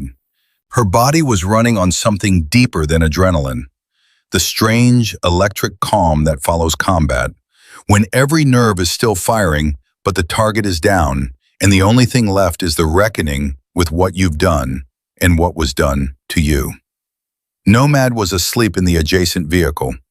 Breaker had made him lie down on the back seat, and the kid had protested for about 15 seconds before his body overruled his pride and shut him down. He slept with one hand on the HK-416 across his chest. Even unconscious, he wouldn't let go of the weapon. Kira understood. Some things you hold on to because letting go means admitting you're safe. And admitting you're safe means feeling everything you blocked out while you weren't. Mercer sat in the passenger seat, phone to his ear, speaking in the low, clipped cadence of a flag officer coordinating across multiple agencies simultaneously. She caught fragments. NCIS was on site at the Iron Vale compound. FBI counterintelligence had been read in.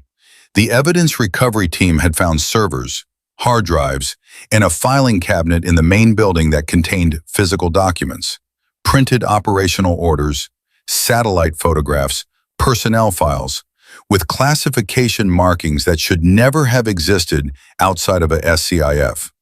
Colburn's name was on 17 of them.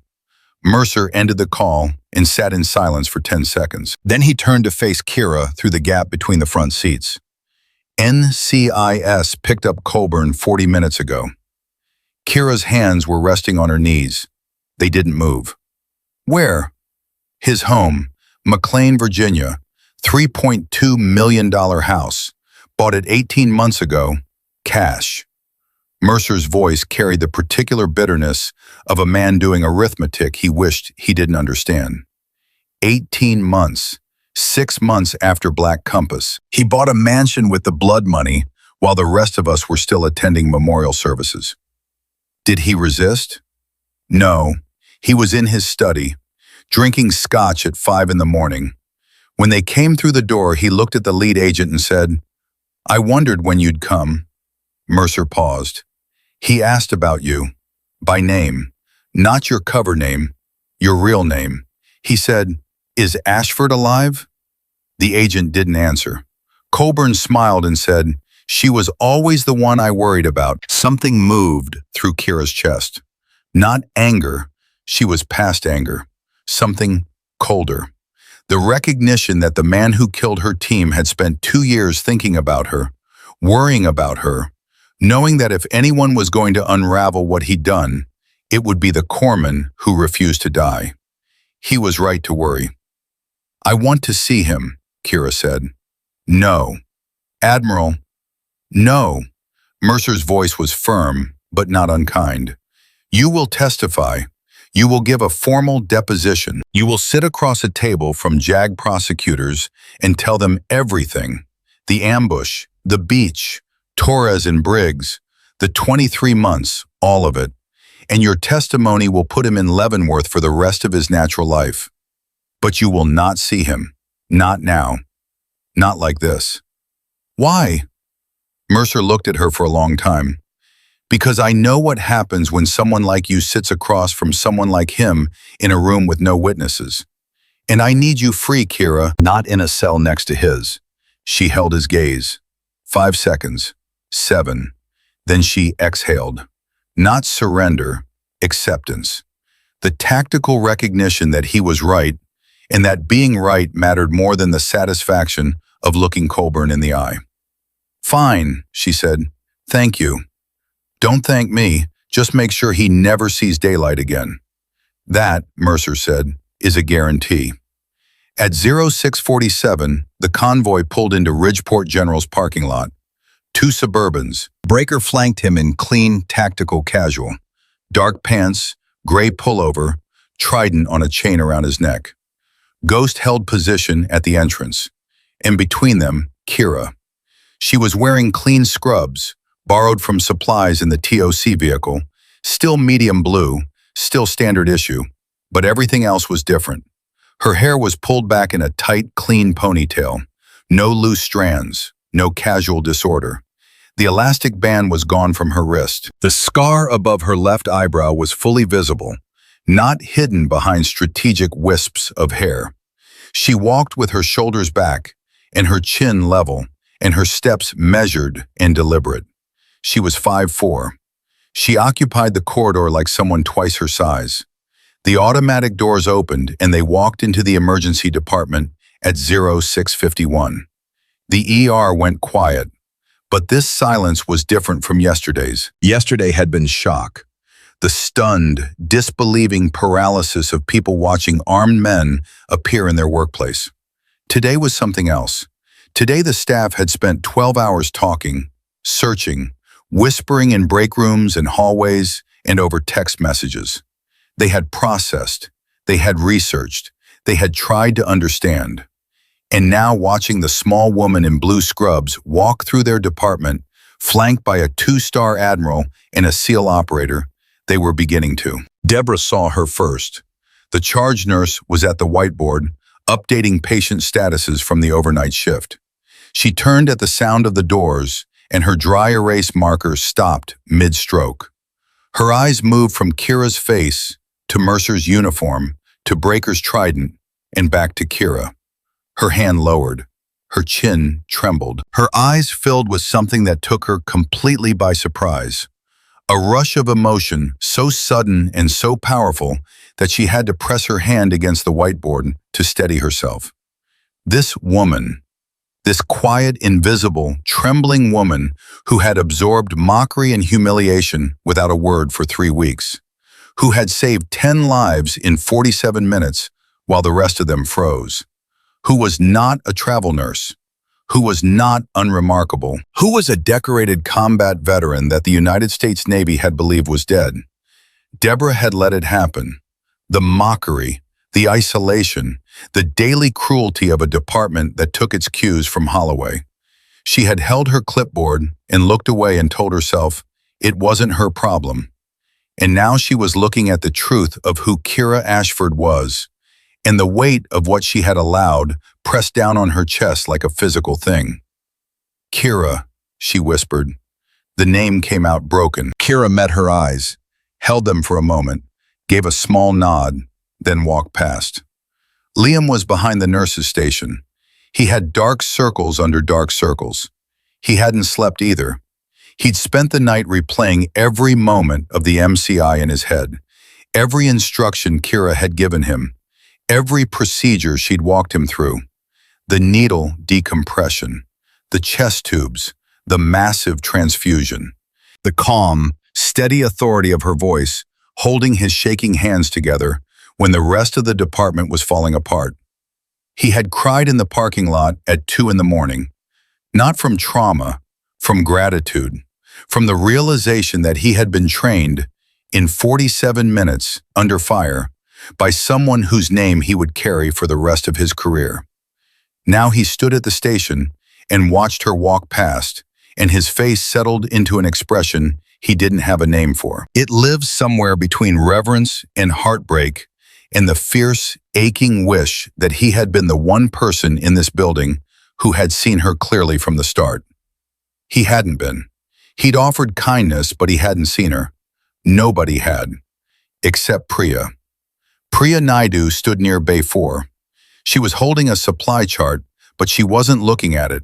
She was looking at Kira. And when Kira walked past, their eyes met. Priya gave a small nod, not dramatic, not tearful, a nod of recognition, the quiet acknowledgement of someone who had been watching from the beginning, who had sensed what no one else could see, and who now understood that the instinct she'd followed all morning yesterday, the nagging, inexplicable certainty that this woman was not what she appeared, had been exactly right. Kira returned the nod. Nothing else was needed between them.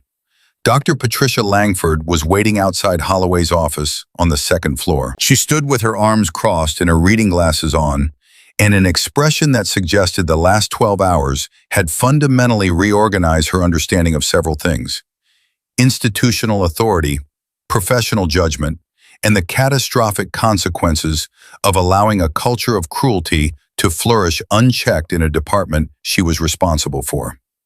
She had received a phone call at 0530 from a Pentagon liaison whose title she was not permitted to repeat.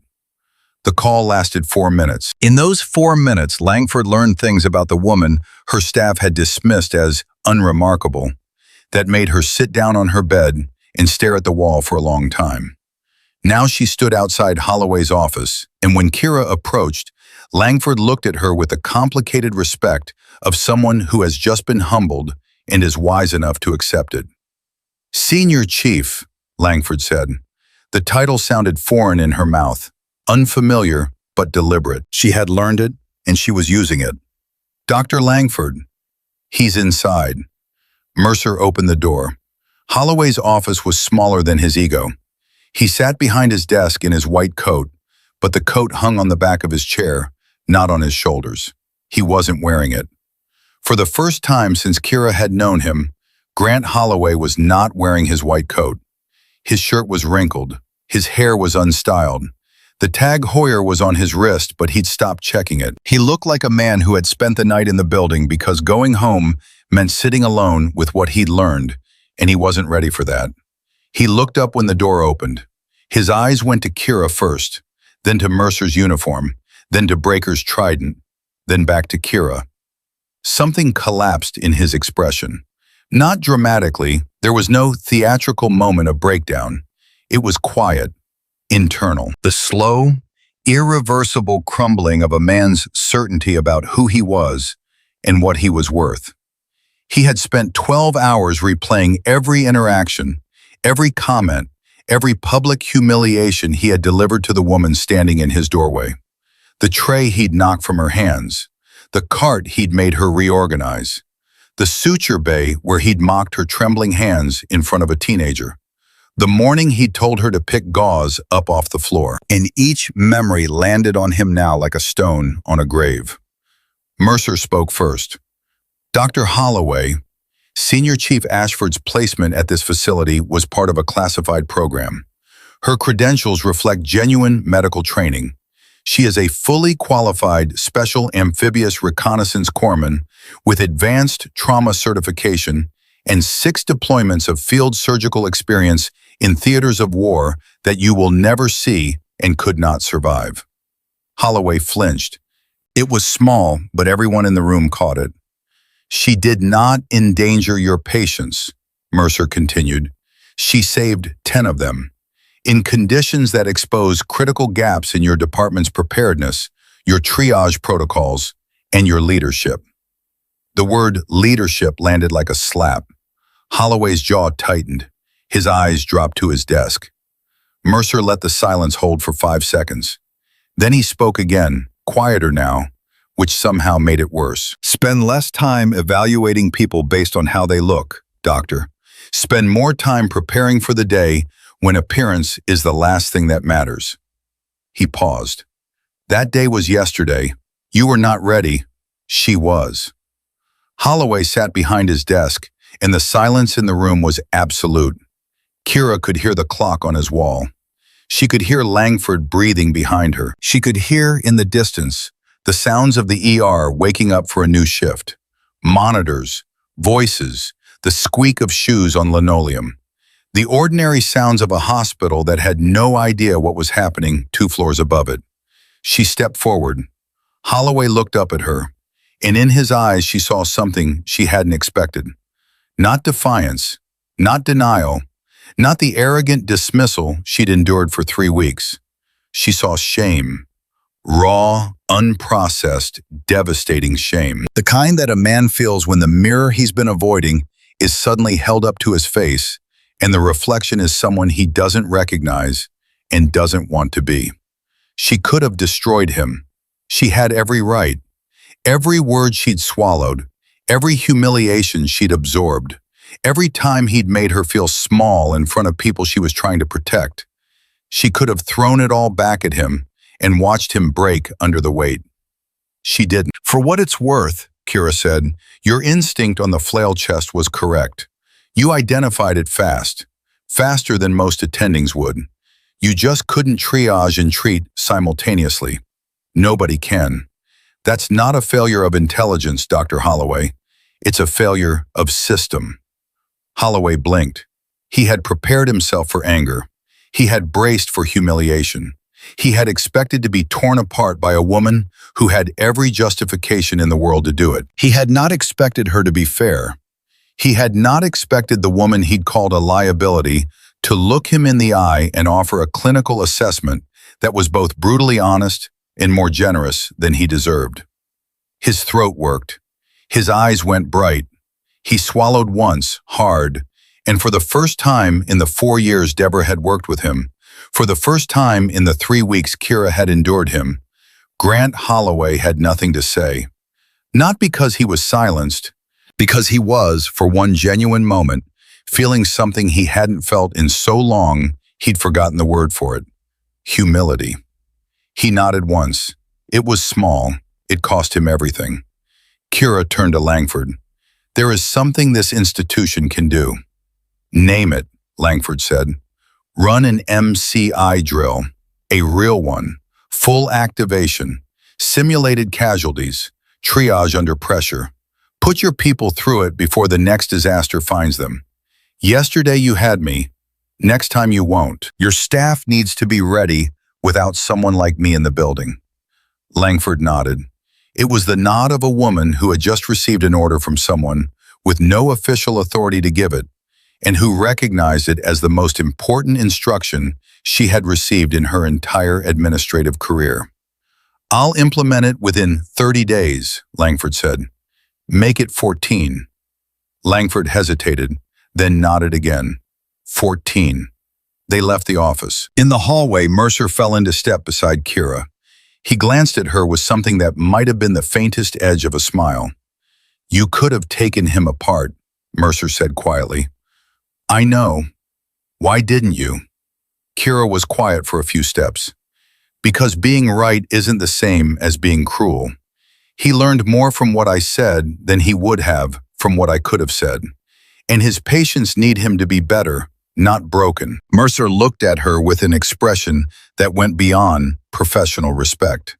It was the look of a man who had commanded warriors for 3 decades and was reminded, in this hallway, of why he had always considered this one among the finest.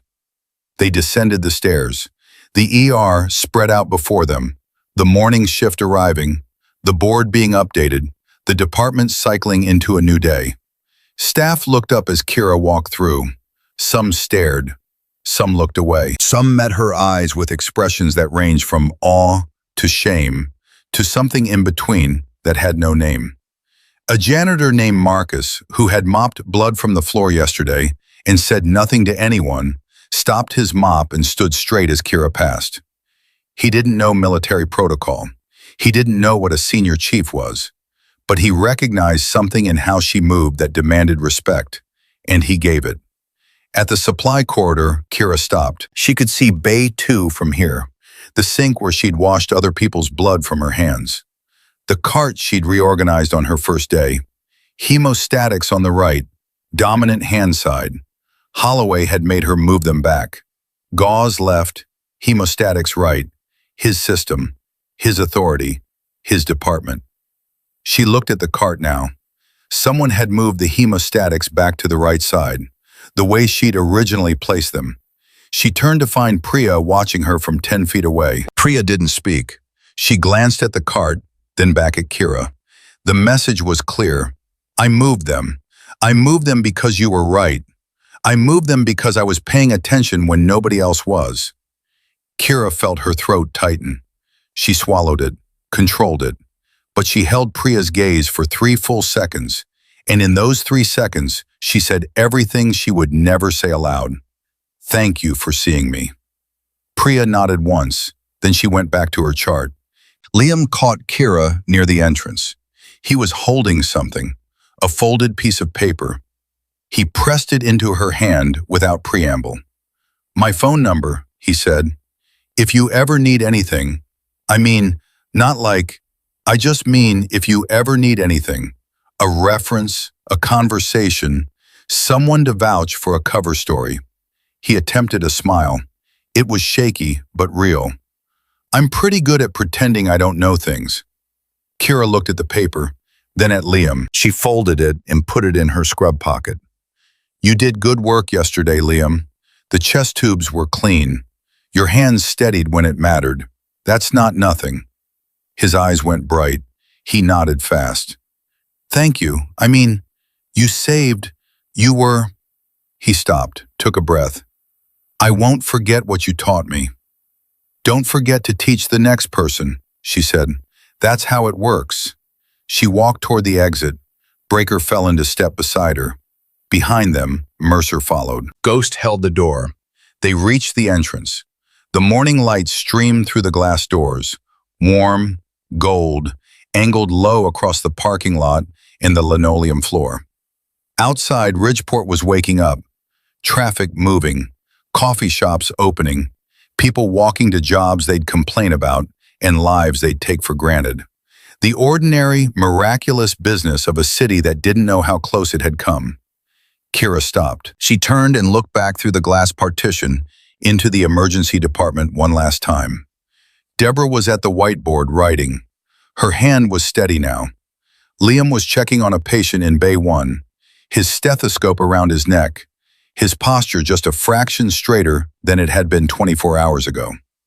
Kemper was at the nurse's station, reading something on her tablet, with the focused attention of a doctor who had decided that what happened yesterday would not happen again. And Priya was at the supply cart in Bay 2, restocking. She pulled hemostatic dressings from the box and placed them on the right side.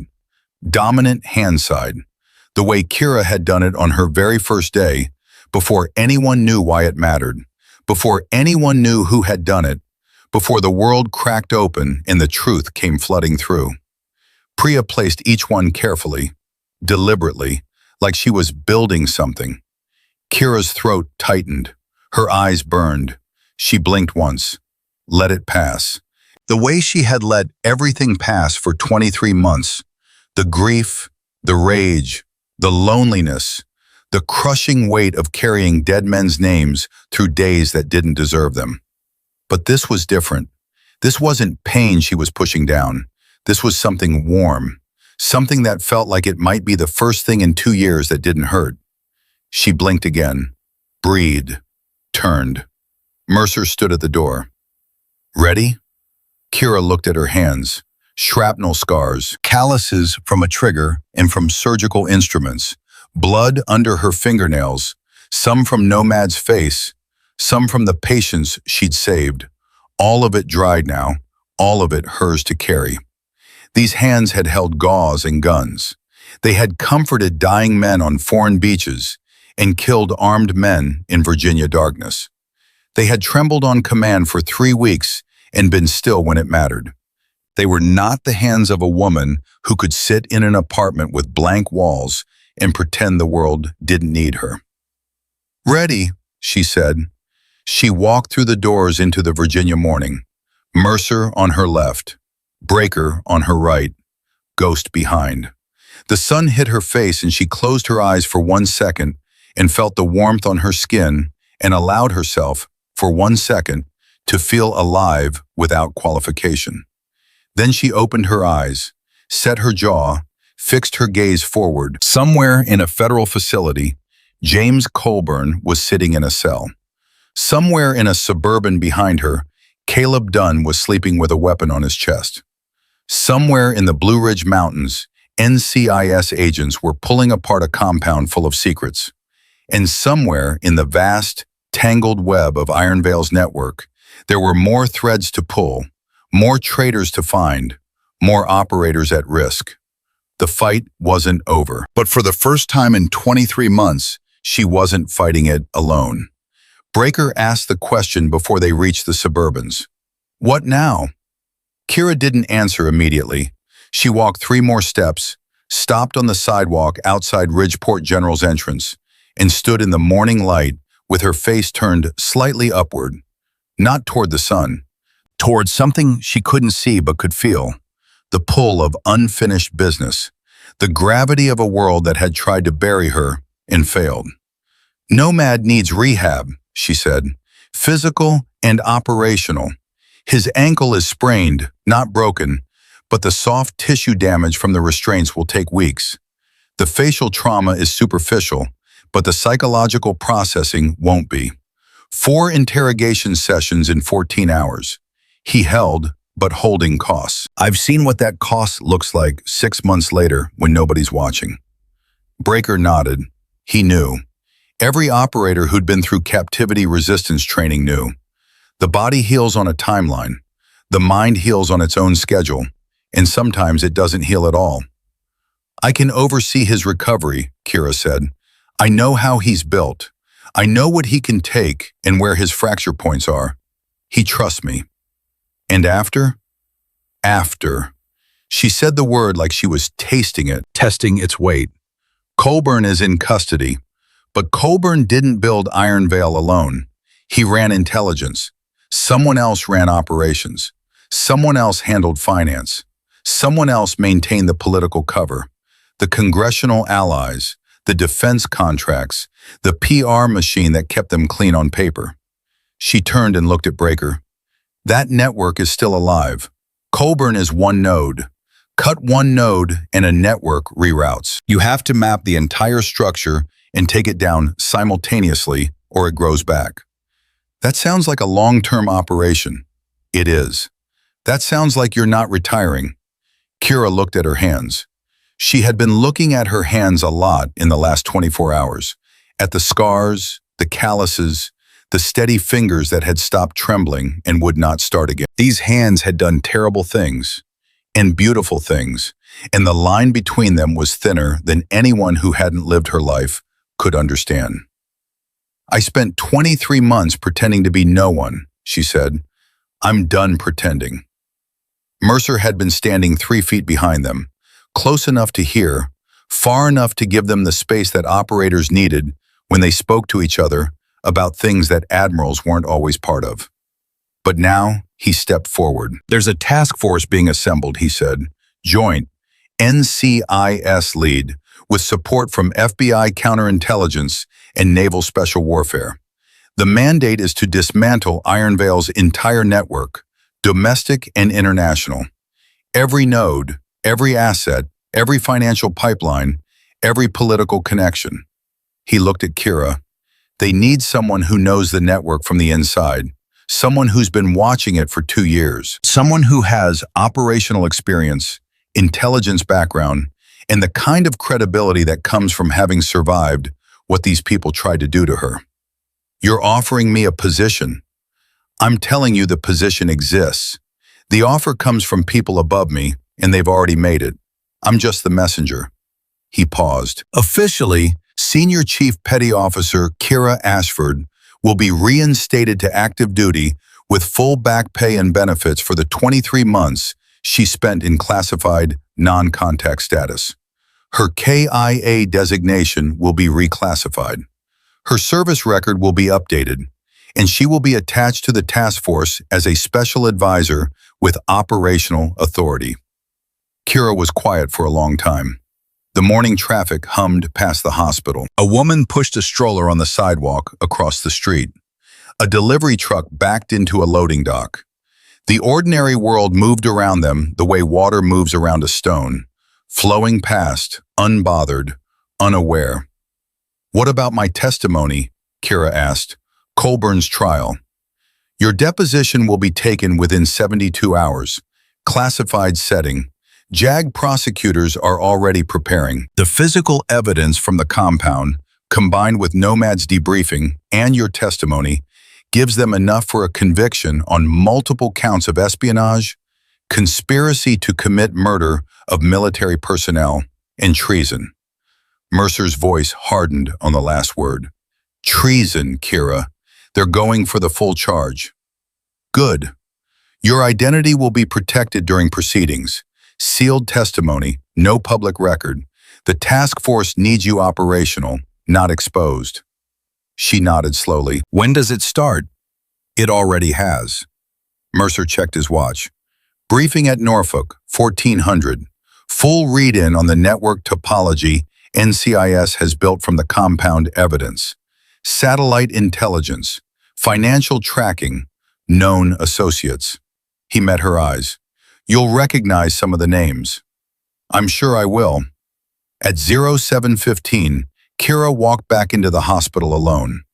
Mercer and Breaker waited at the vehicles. She told them she needed 5 minutes, and neither of them questioned it because both of them understood that whatever she was going back for had nothing to do with operations. She walked through the ER entrance, and the morning shift staff looked up, and the room got quieter, but didn't go silent. That was progress. Yesterday, she was a ghost. Today, she was a person. Unknown, extraordinary, but a person. She found Deborah at the nurse's station. The charge nurse looked up. Her eyes were red-rimmed. She'd been crying at some point in the last hour, but she'd cleaned up and gotten back to work, because that's what charge nurses did. Kira, her voice was careful, like she was handling something fragile. I don't even know what to say to you. You don't have to say anything. I do. Deborah set down her pen. She looked Kira in the eye with the raw, unflinching directness of a woman who had decided that honesty mattered more than comfort. I let it happen, Holloway. The way he treated you, the way we all treated you. I watched it and I did nothing. I told myself it wasn't my fight. I told myself you'd transfer out eventually and it would be someone else's problem. Her voice cracked. And the whole time you were saving. You had been through. Deborah, I'm sorry. I am so sorry. Kira looked at her. She could see the guilt. She could see the shame. She could see the desperate need for absolution and the fear that it wouldn't come and the knowledge that it shouldn't because what she'd allowed was wrong. And knowing it was wrong didn't undo it. I've been in rooms where people made choices that got other people killed, Kira said. What happened here wasn't that. You didn't hurt me, Deborah. You missed me. There's a difference. And now you know. What you do with knowing is what matters. Deborah's eyes spilled over. She wiped them fast, embarrassed, professional. What should I do? Watch your people, not just the ones who speak up. Watch the quiet ones, the ones who take it, the ones who don't fight back. Sometimes the person who says nothing is carrying the most. Deborah nodded. She pressed her hand flat against the desk, steadying herself. I'll remember that. I know you will. Kira turned to leave and nearly walked into Liam. He was standing 2 feet behind her with the stricken expression of someone who had been eavesdropping and wasn't sorry about it. I meant what I said earlier, he told her, about the phone number, but I also wanted to tell you something. Tell me. That kid yesterday, the skateboard kid, Bay 4, the one Holloway was suturing when he made you hold the tray. Kira remembered. The 16-year-old who'd looked uncomfortable, who'd watched Holloway humiliate her and said, she's fine, she's holding it fine. He came back this morning, Liam said. Follow up on the collarbone. He asked about you, by name. He said, Liam stopped. His voice went thick. He said he wanted to make sure you were okay. He said the doctor was wrong about you, and he could tell. Kira's chest tightened. A 16-year-old kid on a stretcher with a broken collarbone.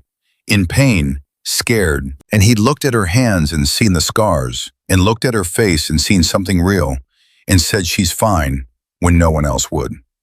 What's his name? Kira asked. Tyler Brennan. Is he still here? Waiting room. His mom's filling out paperwork. Kira walked to the waiting room. Tyler Brennan sat in a plastic chair with his left arm in a sling, scrolling through his phone with his right hand. 16. Skater hair. The split lip from yesterday was healing. He looked up when she appeared and his face changed. Surprise, then recognition, then something that landed somewhere between relief and respect. Hey, he said, you're the nurse. I'm the nurse. I heard some stuff. People are saying. He stopped, looked at her differently. Are you like military or something? Something like that. That's awesome. He said it the way 16-year-olds say things that matter to them. Simple, direct, without the layers of complexity that adults pile on top of honest reactions. That doctor was a jerk to you. I wanted to say something more, but my arm was kind of, You said enough, Tyler. You said exactly enough. He looked at her. Are you leaving? I am. Are you coming back? Probably not. He nodded, processed it. Then he held out his right hand, the good one. Kira took it. His grip was firm for a kid. He shook once, solid, like someone had taught him how. Thanks for not letting that guy make you small, Tyler said. I see that stuff at school all the time. People letting bullies win because it's easier. You didn't let him win. Kira held his hand for an extra second. Neither did you. She walked out of the waiting room, and her eyes were burning, and she did not cry because she had not cried in 23 months, and she would not cry now. But the effort it took to hold it in was the hardest thing she'd done since the compound. Harder than the wall, harder than the guards, harder than the gunfire, because this wasn't pain she was fighting. This was something good trying to get out.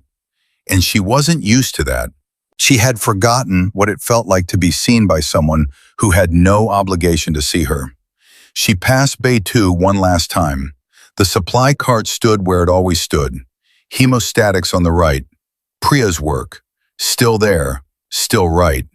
Kira touched the cart as she passed. One finger. Barely a graze. But it was a goodbye and a thank you and a passing of something she couldn't name. A tradition maybe, or a principle, or the simple belief that the way you organize a cart can save a life if you care enough to think about the person who'll be reaching for it in the worst moment of someone else's day. She walked out of Ridgeport General Medical Center at 0728. Mercer was leaning against the lead Suburban. Breaker had the rear door open. Ghost was already in the driver's seat. "Norfolk?" Mercer asked. "Norfolk." She climbed into the back seat. Breaker got in beside her. Mercer took the passenger seat. The Suburban pulled out of the lot and turned south toward the highway. For 10 minutes, nobody spoke. The Virginia morning rolled past outside the tinted windows. Strip malls and churches and gas stations and neighborhoods where people were waking up and drinking coffee and having no idea that the world they lived in had gotten slightly safer overnight because of a woman they would never know and an operation they would never hear about. Breaker broke the silence. "The memorial stone at Coronado," he said. "Your trident coin is still on it." Kira looked at him. "You put it there." "I did." The order they died. "I say their names every morning," she said. "First thing, before I open my eyes. I've done it every day for 23 months. I was afraid that if I stopped, they'd disappear. That they'd become just names on a wall instead of people who trusted me to bring them home. You couldn't have saved them, Kira. I know that. I've always known that. Knowing it doesn't help." She looked at her hands. "But catching the man who killed them does. And I'm not done catching." Mercer turned from the passenger seat. "You'll have everything you need, resources, authority, backing at the highest levels. This goes beyond Iron Veil, Kira. The intelligence community has been watching this network for 3 years without being able to touch it. You gave them the key. Colburn was the key. Nomad was the key. I was just the one who didn't die when I was supposed to. That," Mercer said, "is exactly why you're the right person for this." The convoy reached the Norfolk Naval Station main gate at 0903. Military police checked credentials, saw Mercer's stars, and waved them through with salutes that could have cut glass.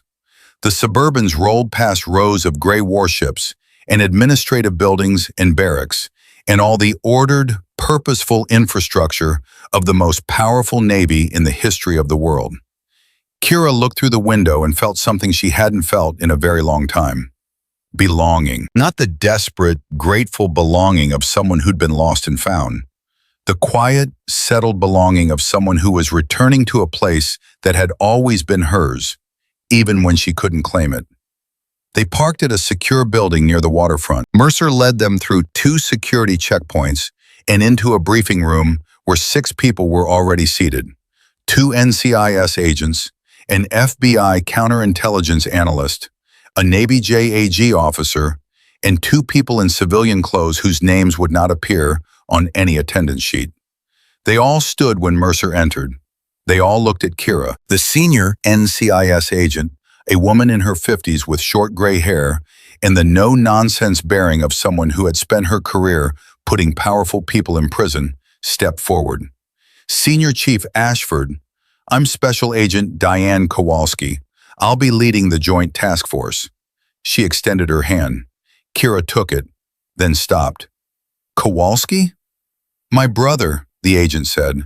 Her voice was even, but her eyes were not. "Staff Sergeant Michael Kowalski. He was on your team. Black Compass." The room went still. Michael Kowalski. Number 4 on Kira's list. A demolitions specialist from Chicago who could disarm anything built by human hands and who carried a picture of his niece in his helmet liner because he said she was his good luck charm. He died in the water before Kira could reach him. She heard him calling on the radio.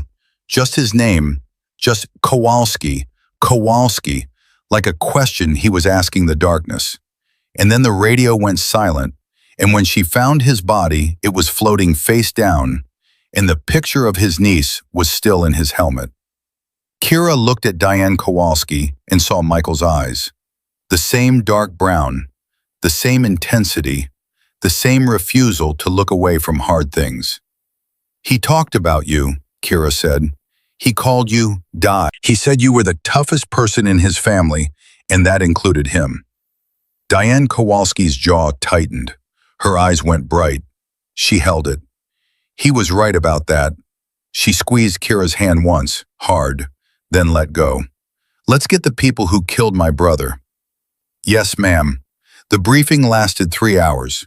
Network maps, financial flows, satellite imagery of 14 linked facilities across 6 countries. Names Kira recognized and names she didn't. Connections between Ironvale and defense contractors and lobbyists, and 3 sitting members of Congress whose offices had received donations, traced back to shell companies that led back to arms deals, that led back to the network that had sold Kira's team to their deaths. It was bigger than she thought, deeper, more entrenched. The kind of corruption that doesn't grow overnight but accumulates over decades. One compromise at a time, one handshake at a time, one life traded for profit at a time.